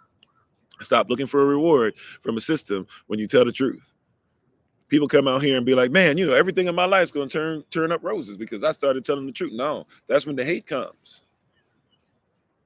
Thank you for being part of the community, Alma. Right? That's when the hate comes. Didn't nobody care about Kofi? When I was on TikTok, I was putting up little nice, cute things, little church signs that I would see that had little nice, quips about life and things of that nature. And people were okay with it or whatever. I didn't really get no views, stuff like that. I started telling the truth, and a lot of people liked to listen to it, but a whole lot more people couldn't stand it. And get this is why you got to come out of this. We talked about confidants and constituents and comrades, right? You got to come out of some things because you got to comprehend that somebody who's with you on one thing will not be with you on something else. Thanks for being part of the community. Think again. Right. Thanks for the love, Simply Denise, and all the love. Thank you for the love, the gifts, the shares, all that stuff across all the platforms. We appreciate you. Right. I need you to comprehend that somebody's with you on something today. As soon as they don't like what you say tomorrow, they might leave you behind, because truth is truth. Some people are able to reward truth in certain things as long as you agree with them. But then the second that you disagree with them, if you're telling the truth and they're not, they will leave you alone. Not because you're not telling the truth. They will leave you alone because because they don't want to live in truth. I ain't never met no man of value. All men suck. All men are just man. If a man is this, every man is bad. Every man is bad. But you've been the person across the board. Or what if those men were trash? Well, I've been with all these women, and women can't handle this and that and this and that or whatever. And I was in a 20-year relationship, but this is how she treated me and blah blah. So I ain't never dealing with no. If I go out with a woman again, she gonna have to bow down and submit and blah blah. It's like, what if that woman was trash? That ain't got nothing to do with you. What if Yahweh had you go through that and saw what you went through? You got your life together. You did things according to His word. You got back in position, and so guess what? And you became a husband this time before marriage, and then He helps you to find a wife. And when you were messing around with a woman with a little girl mentality, but now it's time for you to find a wife. What have you been taught? We've been taught some bad things, and because it's not from the proper cultural perspective. Thank you, Sister Betty. Living in truth requires courage. Amen. And it doesn't matter how much you protect. And it doesn't matter how much you protect how you convey truth. Okay. The moment they say all, yeah, lies. Yep. Keytroy, I think that's Lillian, right? You said they can't handle the truth. Truth means letting some things go. Let's see, Shima says exactly. Some rather live comfortably and a lie than walk righteous in truth. Yeah. You said, or because your truth doesn't serve their conscience or subconscious desires. Well, as long as let's be careful about your truth. If truth is truth, right? Truth don't belong to nobody. Nobody has a monopoly on truth. Now people have monopoly on falsehood, but people don't. You can't own a fake plan. But I get what you mean, though, right? As far as like if what you tell them doesn't match what they want or whatever, yeah, or if it does, it might mess with who they are because truth will confront you. So it causes you in your people who believe in the conscious and subconscious, in the things that are in front or the things that are buried underneath, but systemically keep working as far as your consciousness or whatever. Some people do that, so that's a great point, right? But a lot of people don't want to be honest. Like, truth is truth. Nobody has a monopoly on truth. It's like if you have even the I'm about to, right, like this is organic. Nobody created this, right?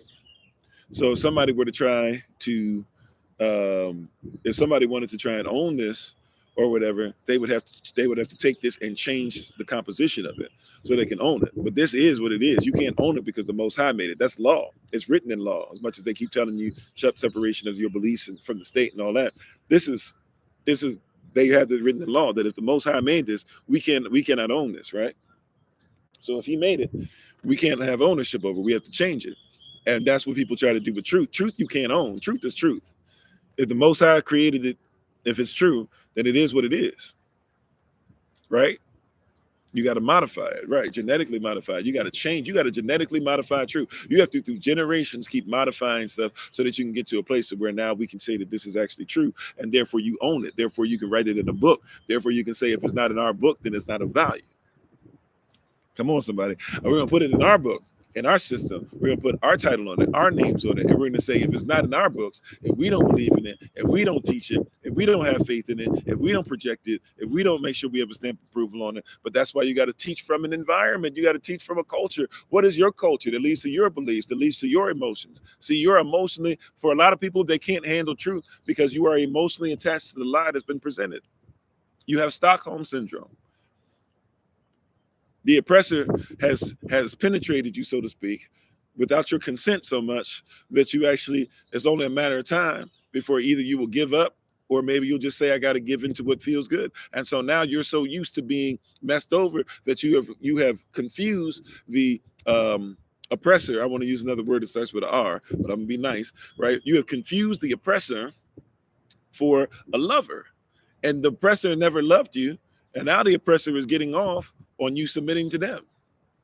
That's all it was they get off on the fact that you have no power.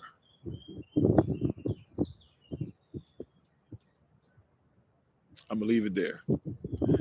Right, that's an adult conversation. Y'all know what I'm saying. Just in case there's some babies watching, we'll leave it there. Right. You say, Khan, you have to face truth at some point. Truth doesn't hide nor change. I'm on, which is uncomfortable. They have to grow, and people don't like the pain associated with growth. Yeah. And truth causes you to grow. Thanks for the love, Shlanda. I'm sorry I didn't see the hanging lights. Appreciate it. Yeah. Sorry. A lot of comments coming in. Keep them coming in. I'm just trying to catch up with all of them. He said half truth is not the truth. It befuddles actual truth. Yeah. And that's what lies really are. Any lie of value, if it were, and I don't mean a value because no lies are valuable, but get what I'm saying? Any lie that is going to last a while, it has to be based on some truth, right? It has to be based on something. That still offends even when you convey it humbly and with respect. Yeah, it'll always be offensive for sure. How you doing, Empress Lady Zion? Thanks for being on. So, and our power is in law, because law does what? Law protects rights. You have rights that are truly given to you before the foundation of the world. Law protects those rights.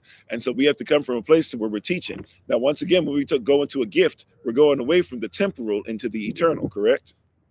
Correct.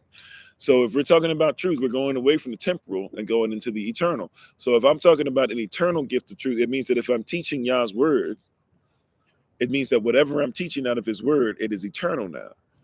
What makes it so true is that it is an eternal principle. It is a universal law, right? Or whatever I speak, universal laws are there to protect whatever is said. This is when we get into an issue with truth, because people don't want to talk about that the universe is created to protect the truth.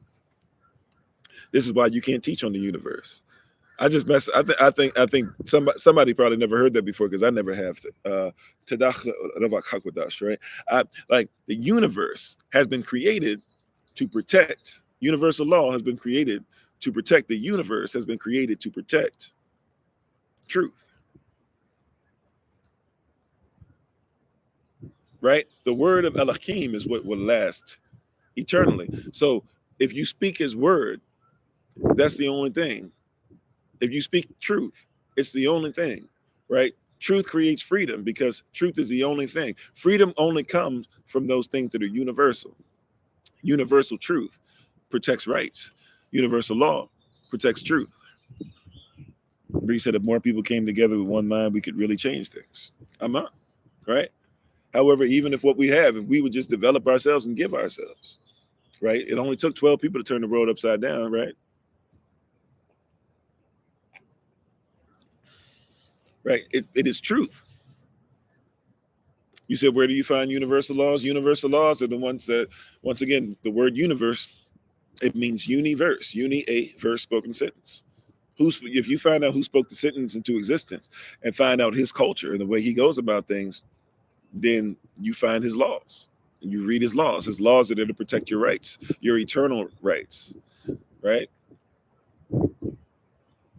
So if we find out who spoke the universe into existence, then we find that his laws will protect us for eternity. He says, just sit right there, Sister Dawn. Right? You said, but you've been searching for a long time. Well, I mean, that's fine. Right? Keep searching. I'm just telling you that these are the principles I use. This is why I'm sitting where I'm sitting today. This is why I'm not worried about clocking in anywhere. This is why if I go somewhere else, I know that I have somewhere to be able to stay there. This is why, like, you know, these principles that I'm talking about, they are things that not just only for one culture, but this used to be how ancient society rolled. This is how Kemet rolled. This is how Cush rolled. This is how Yasser rolled. This is how Goshen rolled. Right? This is how Uz rolled. This is how Mali rolled. Like, these are universal principles. And once again, it comes to a place to where you have to stop looking inside a system that doesn't reward what you're trying to have. The system you're in, the United States Corporation, the Corporation of England, the Corporation of France, the Corporation of Russia, the Corporation of China, they are not designed to reward truth. We keep looking for the corporation, for the world, for capitalism. Capitalism, even they tell you the definition. We say this definition quite a bit, don't we? Even if you look up the definition of capitalism, capitalism is what? It is defined as a system in which politics and economics are used to control trade and industry. That trade and industry is wielded by corporations and not by the state, not by the government. You keep voting in government officials and never start saying to yourself, government officials will never change because they work for the corporations. That's why you have to comprehend enough about sovereignty to realize that you are a corporation, and you have to start treating yourself and your family as such. How you doing, Real Spoonie? Right? You have to start dealing with yourself as such. You're in a system that does not reward truth. You have to figure out how to navigate all these falsehoods that they've given you and realize that they're actually using the same book that we've been taught to vilify. You know, the Bible. They're using that same book to be able to create laws, and you don't even know how law works. If you knew how law works, once again, they can't just, like, if you have your land, it's your land, it's allodial, it belongs to you. So somebody that coming on your land, you think that you have to identify yourself, right? And you don't have to identify anything. If they come on your land, where's your ID at? Matter of fact, if you're a police officer on my land, you need 3 forms of ID to deal with me, because it's mine. You don't have a right to come on my land challenging me, but you've been taught that you are the servant instead of dealing with the public servant as a master. You're not being taught. And by the way, the word master means teacher. You were taught that slave owners were slave masters, which sometimes they were because they had to teach you that you were a slave. So they had certain things in place. But a master is not an owner. A master is a teacher. And any teacher wants to make sure that they see you do well. Any true teacher. But this system is not about true teaching. This system rewards foolishness. It rewards ignorance. Once again, go on YouTube today. Go on TikTok today. If you want, I'm not saying you need to do this, right? But if you want to try and see if what I'm saying has any reality to it, if there's any truth in it, here's a really simple exercise. You ready? Real simple exercise to see if what I'm saying is true. Go on YouTube, go on TikTok, go on Facebook, go on whatever, and type in twerk and see how much stuff pops up and see how many people get hundreds of thousands, millions, and all that stuff of views. Go look up hip hop songs, or look up booty shaking song, or look up whatever, right? Look up twerk music, or such thing as twerk music, right? Look up this stuff and you will find stuff, right? See the reward there is in straight ignorance. Right? Things that amuse you. Amuse means to take your mind away from thinking, right? And think about the things that amuse us, by the way. Bree says, I think most people submit to the wicked system because they think they have no choice. That's part of it, because people say there's no choice. You said those are some good videos, though. If that's what you want, if that's what's going to get you to where you need to be, to each their own. I don't find any relevance in it, especially if we're talking about getting out the system. I don't find any relevance in it. If that's going to lead us to getting out for some people, if some people are going to watch a movie that says, hey, I'm going to just watch this whole movie, this compilation of twerks or whatever, and that's going to help my people, I mean, so be it. For me, that's something, and I'm not acting like I'm better than anybody else. I've had my issues with pornography and stuff in the past, right? But I'm talking about for where I am and who I am now, I'll go with something that feeds my soul. I'd rather go with something that feeds my soul and feeds the soul of my people. My people ain't struggling because they don't get enough sexual deviancy presented in their life. My people are struggling because they don't even know that sex is marriage and marriage is sex. That's the struggle. My people aren't struggling because there's no knowledge out there. My people are struggling because they lack knowledge, not because that they've never seen it, but because they reject it, because somebody told them to reject themselves. If you don't have knowledge of self, how are you going to have knowledge of the world? Did somebody catch that? See how the teaching works? You see how the teaching works? Yet etymology is useful tool to employ when examining the truth. Yeah, we talked about etymology in our 12 Pillars of Wisdom series on YouTube. If you look at our playlist, we got it up there, right?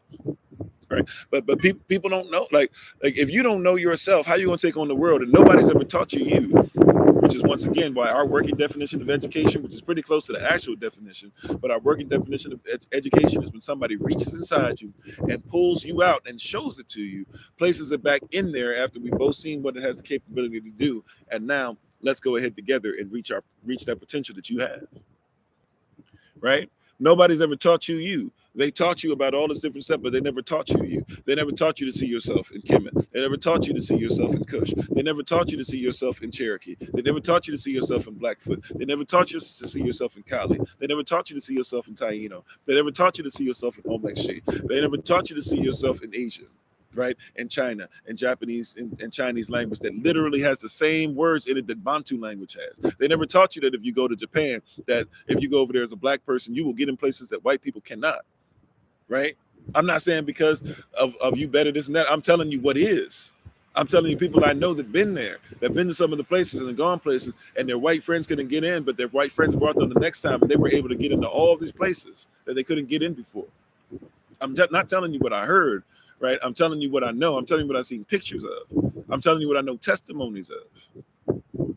Right? Nobody taught you. Nobody taught you. Nobody educated or introduced you to yourself. If we can start introducing you to yourself, you would learn different. You would think different, because you don't even learn the way that everybody else learns. Do you hear what I'm saying? You don't even learn the way everybody else learns. You said as an ex-sailor, that is true. The world is so different outside the U.S. Yeah, and hello, shipmate. I was only in from 2000 to 2006, but I was a sailor myself. Right? You go different places, you realize real quick, oh wow. Go other places. People think that the United States is wilding out, y'all. People are just now realizing that, but people have been thinking that if you consider yourself to be this real American, they think you've been wilding out for a long time. For a long time. Right?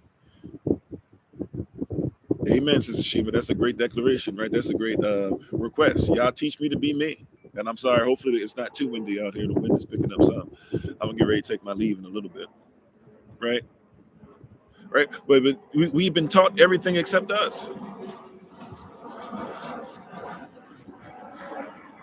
You said, but they want to come here. Funny thing about that is a lot of them want to come here. A lot of people don't want to come here. You said 09 through 13. It's an experience worth having for a young man whose options are short. Yeah, my options were short too. That's exactly why I got in. I learned patriotism when I got in, but I was definitely not a patriot. It definitely was not the reason I joined. I needed to make sure that I could take care of myself. But this is real talk, man. Like, you haven't been taught yourself, right? That's why you identify as an American, right? Being an American is like being a diner, and I'm using what Malcolm X taught, right? Being an American is like being a diner. Just because you in a diner doesn't mean you're a diner. You're not a diner until they let you dine. Right? You can be in a diner. Even when you hear the word diner, do you think, oh, okay, I'm gonna go in a diner and get Chinese food? When you hear the word diner, do you think, oh yeah, I'm gonna go up there, man, they got some really good fufu and some jollof rice. They're gonna have rice and pea, right? And oxtail. No, you don't think that. When you hear diner, you think, okay, I'm going in there. They might have some cheeseburgers, maybe. Maybe they go a little interested and have like some sourdough or something like that. They probably gonna have some coffee, right? There's a culture that comes with it, right? Just because you go in a diner doesn't mean you're a diner. And by the way, even if I'm a diner, if you tell me that you won't let me eat there, if you tell me my money's of no value when I try to go in there, then I'm still not a diner. If you let me sit at the table and you let me pay for the food, but you never bring out the food to me, or you give me a different portion of food than somebody else does, that person is a diner, but I'm not. If we get the exact same order and everybody else in the restaurant has the exact same portion, and my portion is a child's portion, but I paid the same price, if not twice the price, to be able to get the child's portion, I am not a diner. I'm an outlier. And you've been taught that you're a diner. You've been taught that you're an American. Thank you, sweets. Appreciate it. You've been taught that you have the same thing because you sit at the same table. Just because you sit at the same table, just because you're in the same restaurant, doesn't mean you're a diner. If everybody else can have dessert, but you're not allowed to have dessert, right? If everybody else has the luxury of choosing curly fries, regular fries, sweet potato fries, steak fries, but you're not allowed to have anything except a potato with some sour cream on it. If you even like sour cream, I don't, right? But to each their own, right? Just because you sit at the table doesn't mean you're a diner. That's like just because you walk down the aisle doesn't mean you're a husband or a wife. Period.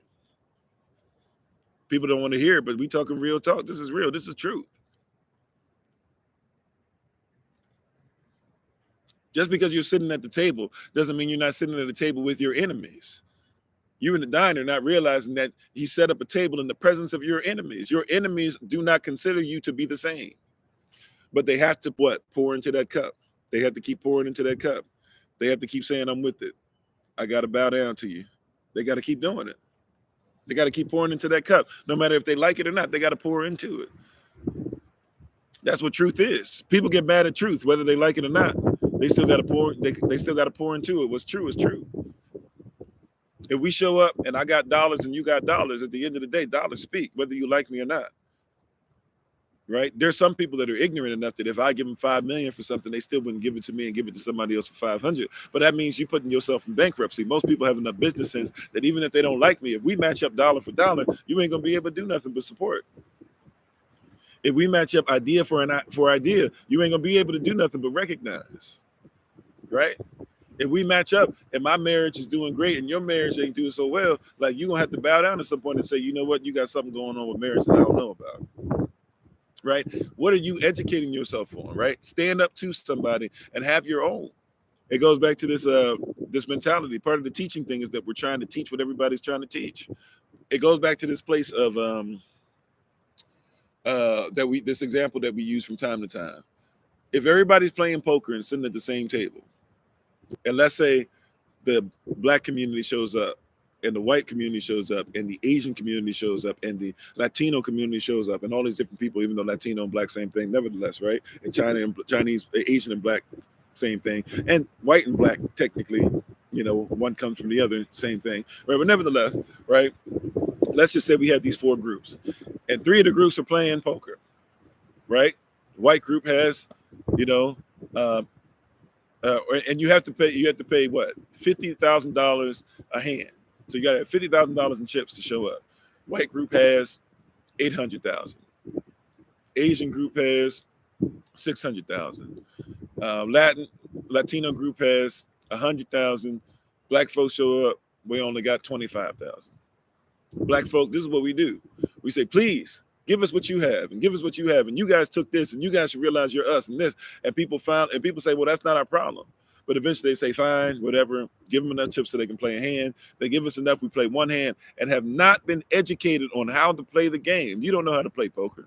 You don't know if this is Texas Hold'em or something else. You don't know the difference between games. You couldn't even tell the difference between Texas Hold'em and blackjack. But you want to play. You wanted to get in the game. You wanted somebody to invest in you, and you never educated yourself according to what things are for your people. So you're depending on somebody else to give you just enough. They gave you just enough to play, but they never told you how to play the game.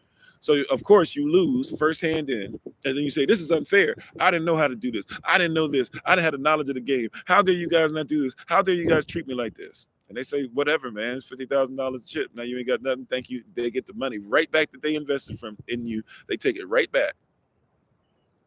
And then you go away empty-handed. What you should do is now go back and say, you know what? I'm going to build myself up.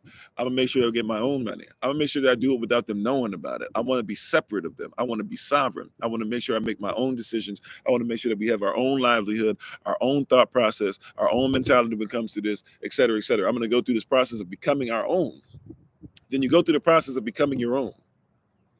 And you go through all these different things. You go through all this different mindset. You go through all this different reality. You start realizing the benefits of the way that you run things. You start locking things tight because you're like, hey, this is my operation now. This is not me working for somebody else. If money gets lost, this is our money. This is my money getting lost. And then you come back to that same table, and you got the same person. You got 800,000. You got the same person. They got 600,000. You got the same person. They got 100,000. You come up to the table and they laugh at you. They say, you didn't learn last time what you want to hand out, how much you need this time. You can go ahead and play a hand, because now they want to invest in you. They want you to go in debt. They want you to have good credit scores so you can be going to debt further and further and further. And you know what you do this time? You go to them and you say, no, I don't need none of that. What you mean you don't need none of that?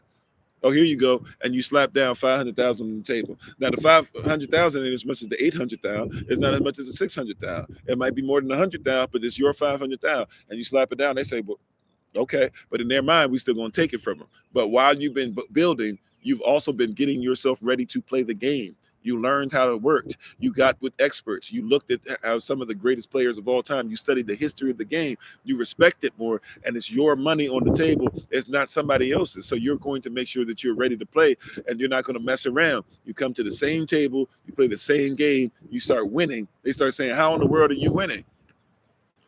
They said, how in the world are you winning? Because you taught yourself, because you built yourself, because you loved yourself, because now at the table, you want to win, but guess what? It wasn't a necessity because you weren't accountable for the money that somebody else gave you. When it's yours, when it's your teaching, when it's your culture, you got to protect it. You can't just lose in this. You can't just sit down and have your stuff taken again and again and again. But we're trying to teach from somebody else's culture, and we don't have any ownership. We don't have any stake in the game. We don't really care as much if this stuff is true or not. But when you can make this appropriate for you, when you can say, oh, I see myself in this.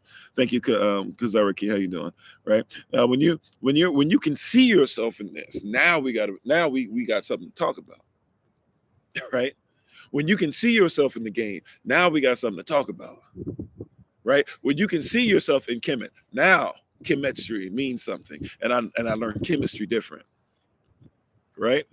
When you can see the male in you and the little boy in you, and you can say, oh, now Now masculine energy is not toxic. I need to realize, because see, what they're calling toxic, see, toxicity is not masculine. It is not masculine. Masculine men do not rape women. Sorry, I used the word. I won't use it anymore. Right? But masculine women don't do that.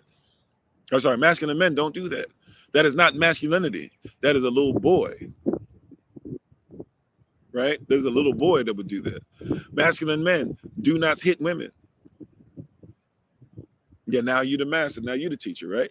Masculine men do, well, be safe, tulips. Masculine men do not hit women. That is toxic, not because it is masculinity. It is toxic because it is not masculinity. Masculine men love their community and teach their community. Thank you, Monterius, right? Masculine men love and teach and grow in their community. That is masculinity. It is toxic when somebody will not be a father. See, his being a father would help. That's masculinity showing up. His not being a father doesn't help. That's toxic. Yeah, they're a punk, right? But somebody taught you that punks were men. Somebody wants you to believe, right? That being, somebody wants you to believe that you not being who you're called to be is better, because once again, when we teach, truth is not rewarded. So who cares about teaching truth if truth is not rewarded? If I tell you a truth, people are more concerned about canceling than they are about making sure that they even just take time out to say, maybe this person knows what they're talking about. Maybe I can do some research. Maybe I can easily go to a library. Maybe I can easily go on Google or whatever search engine that's out there. Maybe I can actually listen to a bunch of people to see if there's people that actually agree with what this person is saying on either side of the spectrum. Because if what I'm telling you is true, people are going to have to admit it on both sides. Even if they're going to deny some of what I'm saying, they're going to have to admit on both sides. Doesn't matter if you're right or left. Doesn't matter if you're Republican, Democrat, Libertarian, Green Party, Communist, what do you call yourself? Independent, Marxist, whatever. Like, truth is truth. And the problem is that there's no truth anymore because it's not rewarded. You've been taught, if you have a gift of teaching, you got to develop the ability to teach truth no matter what. Yeah, looking for the reward and not to the giver. Mm-hmm. Seeking his hand and not his face. Yeah. And you got to get to a position where is truth mandatory for you. If truth is mandatory, guess what comes with truth? If truth is mandatory, then hate is mandatory. If truth is mandatory, then opposition is mandatory. And that's the biggest thing. Like teaching, we can talk about the techniques. You know, we could talk about, are you teaching visually? Are you teaching as far as what somebody's hearing? Are you teaching as far as what speaks to somebody's soul? Are you teaching this? But it's got to come from the proper culture. If it does not come from the proper culture, it don't matter. Right? Conditioning, right? Like that's why, amen, conditioning, great word, right? That's why, and we're gonna get ready to take our leave in a second because the wind is picking up. So I'm gonna go ahead and get ready to go inside. Thank you for being on, everybody on all the platforms. Matter of fact, let me just say thank you, and then we'll end with one last thing. Somebody help me out, because I'm gonna come back to you because I'm probably gonna forget what I'm saying. So I was gonna say the truth is something that what is it that I was going into? Sorry. Somebody gonna have to hope. See, I already lost. Oh, okay. All right. Okay. Well, it'll come back to my remembrance. So let me just say this as we get ready to close out on one last statement and take our leave. Thank you for being on. If you're on YouTube, if you're on the podcast, just look in the description box. You'll be able to find ways you can get in touch with us. If you're on TikTok, make it a point to just look in our TikTok page, go where it says bio for a little more information. If you want a lot more information, click on where it says website on the link tree, where it says website, click on that link tree link. As soon as you do, there's a bunch of places that are popping up. Please, ma'am, please, sir, make sure that you have the link from us. We try to make sure we send the link out. I'll try to send the link out all day. We will not be on any evenings for about 8 days straight. And all those evenings will be on Zoom only in this Passover season. So feel free to join us, to let us know if you want more information on classes. Also, we send out information. We send out a little survey for everybody to take so that we can try and make sure that everybody's information is up and together. So please, man, please, sir, take time out to look into that. We appreciate you. We thank you in advance for that. If you didn't get it or whatever, we're still sending it out to everybody. But if you haven't got it, please, especially, I'd say definitely before 7 or so, because we're going to be on live these next 7 days in a row at 8 p.m. Eastern New York time. So please make sure before 7 at least that we, if you don't receive that, link, please make sure that we get it to you. And we look forward to talking to you guys later today, starting our 7 last words ceremony and getting into this Passover spirit and what Yahshua actually did for us on the tithe or on the cross. But we appreciate you all for being on today. Thank you so much. And please check out my wife, the Honorable Maya, on TikTok, YouTube, her website, and Pinterest at Bloom and Flourish, not A-N-D, the letter N, Bloom and Flourish. She's a healer, herbalist, chemist, and biologist by degree. And the tincture of the month is still I Am Fasting. It's a fasting aid. You can use it while you're fasting, or you can use it before you fast to get ready for your fasting. She also has many other tinctures that you can use as far as natural medicine. Thank you again. Study this word, of course, to make sure that it's something that blesses you, so that you will be able to not only hear it, you will also be able to execute and be a doer of it as well. All those things being said, remember, when it comes to truth, right? When it comes to teaching is something that has to come from your culture, because all teaching comes from your culture. Teaching is, in essence, teaching people how to live in a culture, or how to live in somebody else's culture, or how to deal with somebody else's culture. You cannot talk about teaching without talking about culture. You cannot talk about teaching without talking about culture. And by the way, we will be live every rising 8 a.m. Eastern New York time, right? For the next 8 days in a row. We just will not be on the evening lives at 8 p.m. Eastern New York time for the next 8 days in a row. All right. Everybody got that? Well, really, technically, the next 10 days in a row, because then we'll have a Saturday, Sunday after that. So technically, for the next 10 days in a row, we will not be on in the evenings. We will still be on at 8 a.m. Eastern New York time. All right. Just a reminder for that. Right. But when we talk about this, truth is always going to come from a culture. Do you know yourself? Do you know your culture? Do you know your own beliefs enough? Right? I want to end on this. This is important. Do you know your beliefs enough to be able to represent your culture? Do you know your beliefs enough? Do you know your traditions? Do you know what traditions are of man and are of Elohim? Do you know what traditions are from other men, or from your men, from other women or your women, from other people who say that they are your men and women, or are men and women, but rather than yours? Do you comprehend where these things came from? Right? If you're teaching white gloves in the church, it comes from somewhere different. Oh yeah, please join us on Patreon if you can as well. Right? This is my name, Kofi Afori. Right? Right? If you're doing the white gloves thing, if you're doing the finger in the air, if you're doing the overseer thing, realize that that is not your culture, and it's something that's actually against you. Right? Realize if you are doing the whole thing of, hey, communion, it just means that we have some wafers and some little juice. You are not doing Passover. Passover is the mandate.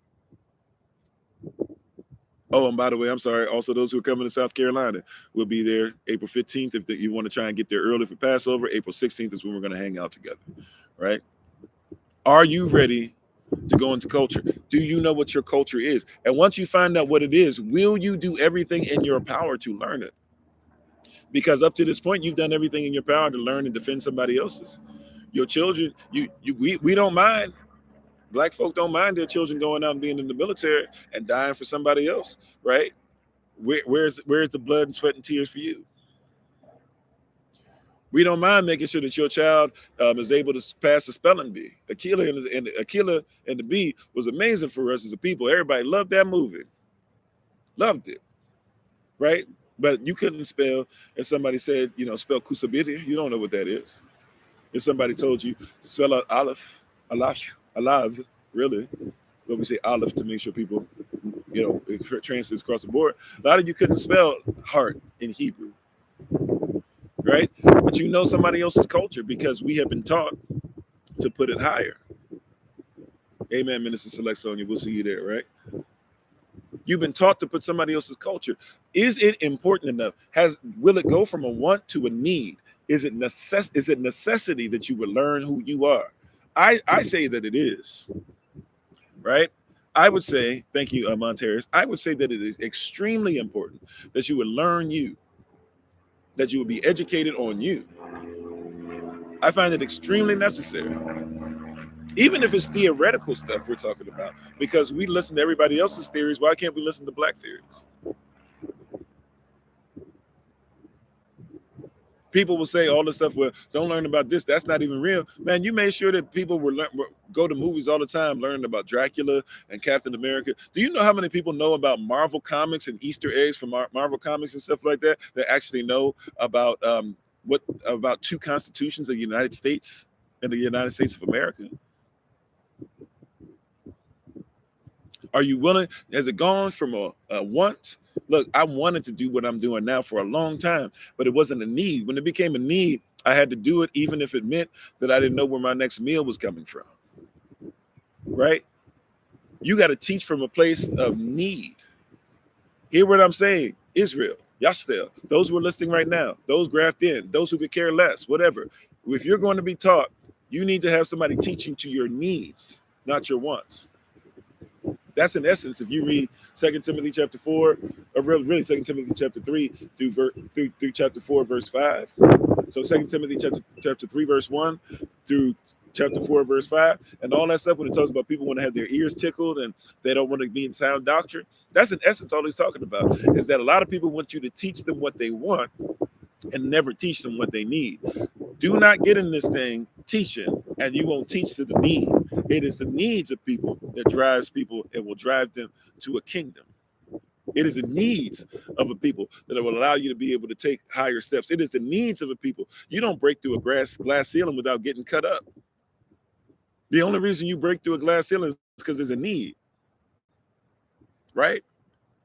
People want to go to the next level, but they don't want to get harmed. They don't want to struggle because it's not a need. You're not going to be able to even be a valuable student if you don't have a need to be taught. And some of you don't need to be taught anything. That's the problem. I know everything. You can't tell me anything. They come on here ready to tell you you ain't nothing because they don't want to hear nothing, right? You're not going to go anywhere. You're in a country today that nobody has a need to grow, that nobody has a need to keep things in order, that nobody has a need to be held accountable, right? It's time to start teaching in wants. Or stop, excuse me, time out for teaching in wants, right? And time in for teaching in need. I'm not trying to teach to the want. A lot of people want a lot of different things, but they ain't doing nothing. I'm not trying to teach to the wants anymore. I'm done with that. I'm trying to teach to the need. We have a need as a diaspora. It's time to start teaching from the need. You might want a lot of different things, but the one ain't gonna get you where you need to be, right? It's time to start teaching to the need. Will you accept the need? You know what the need is. I'm not saying you don't know what the need is. I'm sorry, you're aware of what the need is. I'm not saying you're not aware of what the need is. I'm not saying that you're unaware. I'm saying that you can be aware of something and want something and wish for something and hope for something and never need it. Now somebody says, well, I need it, that's why I want it. No. I'm talking about if you need it, right? If it becomes a must, right? It becomes, I have to do this. I have to wake up. I have to govern myself. I have to get the business started. I have to plant my own food. I have to make sure the diaspora is represented. I have to represent where I come from. A need. A lot of people just have wants, and I'm not mad at it. I have a lot of wants. There's a lot of things that still aren't needs for me today that I know I need to make needs, right? But you got to go through a process, and the more this becomes your culture, the more this becomes something you would identify with. You can't just go through the day to day and not make sure that the need is taken care of. I need prayer, right? People will come up to you all the time, pray for me. That's I want prayer. I'm not saying that I don't ask for people to pray for me, but I don't need to ask everybody to pray for me because I need it. I pray for myself. And I know some of you pray for me as well, but I need it. When it's a need, you treat it different than a want. Right? Thank you all for being on, though. We appreciate the king and queen in each and every one of you. Even if you're not living inside that kingdom of queendom yet, we appreciate the potential king and queen in each and every one of you. Once again, as always, this has been Pastor Kofi, Pastor Servant to Christ, where we are always changing lives one mind at a time by being a voice of the voiceless and speaking the unspoken. Until I have the great privilege, opportunity, and responsibility of being in front of you again. Prayerfully, that will be tonight, right? Or on Zoom, 8 o'clock p.m. Eastern New York time, right? Prayerfully, that'll be tonight. But until I have the next opportunity, whether it's tonight or tomorrow on the rising, we do want to leave you with this. Please remember that you are loved, you are necessary, you are majestic, you're fearfully and wonderfully made, and you, which is all of us working together, will be the reason why people who are in this system no longer have to be of it. Shalom. Peace.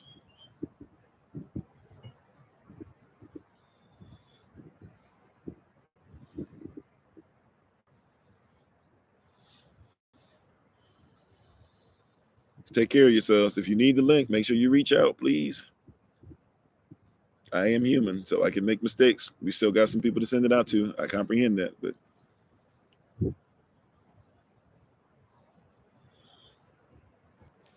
we thank you. Have a great day.